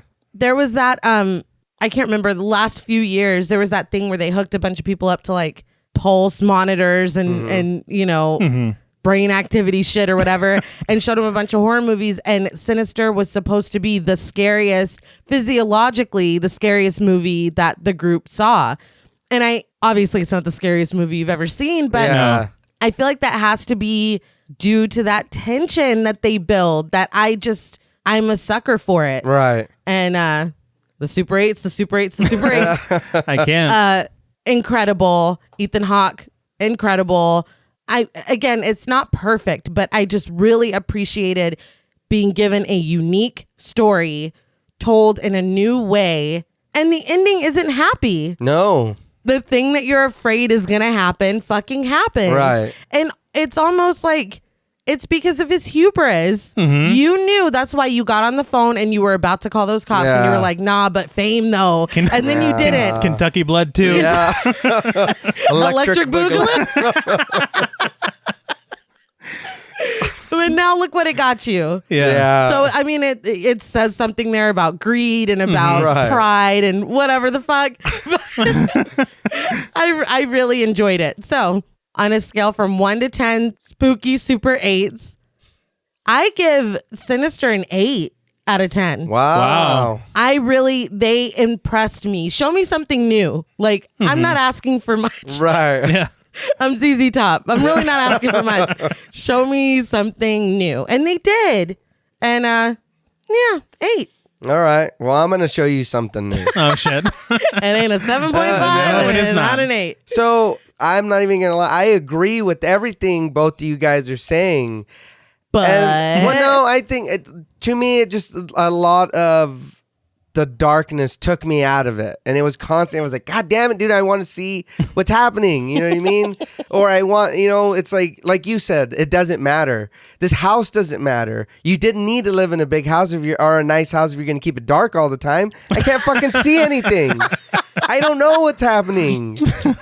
I mean, doesn't matter where you yeah, live. you didn't need this big ass office with all these shelves and this and that. It's dark. What the fuck do I can't see what's happening, dude. And you know what I mean? It just some of the times it was like, okay, what's happening? And that was it. I was like, God damn, dude. But it is a good movie. I didn't enjoy the jump scares. Yeah. You know what I Same, mean? yeah. It kind of took me, like I said, it took it away. You know, I do enjoy the ending. And I was like, yes, you know what I mean? It's like, there you go, hit him again. You know what I mean? I do like that. I don't remember the second one.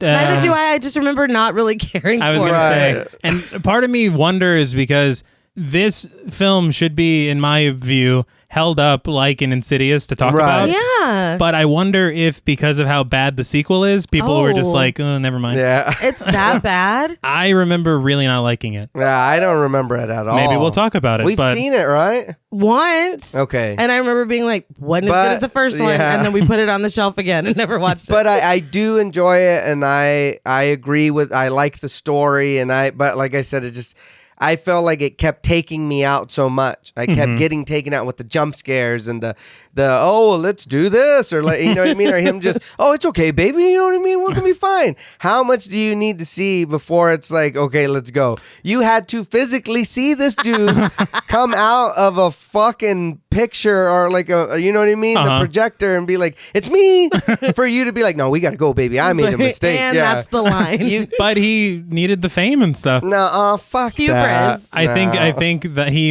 in his head, he was like, look, I'm fine unless he comes out of the projector, in which case I gotta, I guess. Get them out of here. Yeah. So for Sinister, on a scale from 1 to 10, spooky Super 8s, I'm going to give Sinister 6.8. Not No. 0.8. No, It's a damn 7. It is. No, it's right there. I can't fully commit to the 7. I cannot stand you. I'll give it a 7. No, Okay. thank you. Thank I'll give you. it the 7. I was like, this is unbelievable. This is unprecedented. It was just the jump scares. I didn't need it. You telling me what's happening. I know what's happening. As we are watching, Yeah. we know. I agree. You just showed me that. Or you just told me. And then like you said, you made the good point. You Me? said about it being the nanny, or was it UT? I did, yeah. You said if she was the nanny, it would be the same thing. So then why is it his wife? I don't know. What is, you know what I mean? Just give me a little that's more. the thing, is everything you're saying, I'm like, it's true. I think what it is that we're just kind of weighting the exact same things differently. Yeah. Right. Like, I love the Super 8s so much yeah. that I can look past some of the... a couple of it. Exactly. Yeah, a couple of dings. But JP's like, why is it so dark? I can't fucking see. It was, and then like I said, I didn't want to be all dickhead and be like, "Well, there's no speakers connected to that." You know? Oh, yeah. Because the music, but I did. I was getting into the music when they were showing the Super 8, like the drums, the little tribal beats, and I was It's like, No, it was "Man, incredible. this shit is Really intense." good. But then it's like, well, where did it come from though? Well, we don't need to 'Cause- talk about that. Well, because when he stops the projector, the music stops too. right. I don't know enough about projection. I was never a projectionist, so I don't. But I will say the ending of the film perfectly demonstrates what's amazing and what's not so amazing about this film. Yes. Yeah. Excellent point. So it really it's, does. it's encapsulated there. You take the good, you take the bad. Sinister. Well, that's all from us at Pod Mortem. What would you rate Sinister, and what should we watch next? Let us know on Twitter at @thepodmortem. Don't forget to follow us on Instagram and like us on Facebook. Be sure to follow each of us on Twitter at TravisMWH, at Blood and Smoke, and at RealStreeter84. Please consider pledging to our Patreon and stay tuned until after the music for a special thank you to our Wendigo Getter patrons. And remember, while there's nothing wrong with wanting notoriety, there is a difference between fame and infamy. Until next time.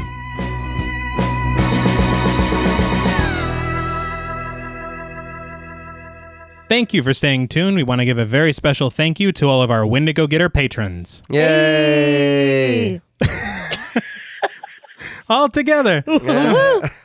Special thank you to Chris Ontiveros, Kristen Lofton, Megan Martinez, Kimberly Bass, Melanie Van Houston, Sophie Hodson, Anthony Jerome M., Jordan Nash, Kent and Allison O'Morton, Guy 54, Lala Thomas, Travis and Nisa Hunter, Miguel Myers ATX, Mandy, Jennifer Perez, Pepperoni Pierre, Jacob Tyler, Carissa, TJ Bronson, Gabrielle Trevino, and Spooky Mom. Thank you all so much. Thank you, thank Yes, you, thank you. so very, very much. Thank you all so much Yes. for supporting us on Patreon. You are all too bagul for school. Like that demon. Yeah, he messed them up bad. Yes, thank you all. Yes. That movie's too dark. Until next time.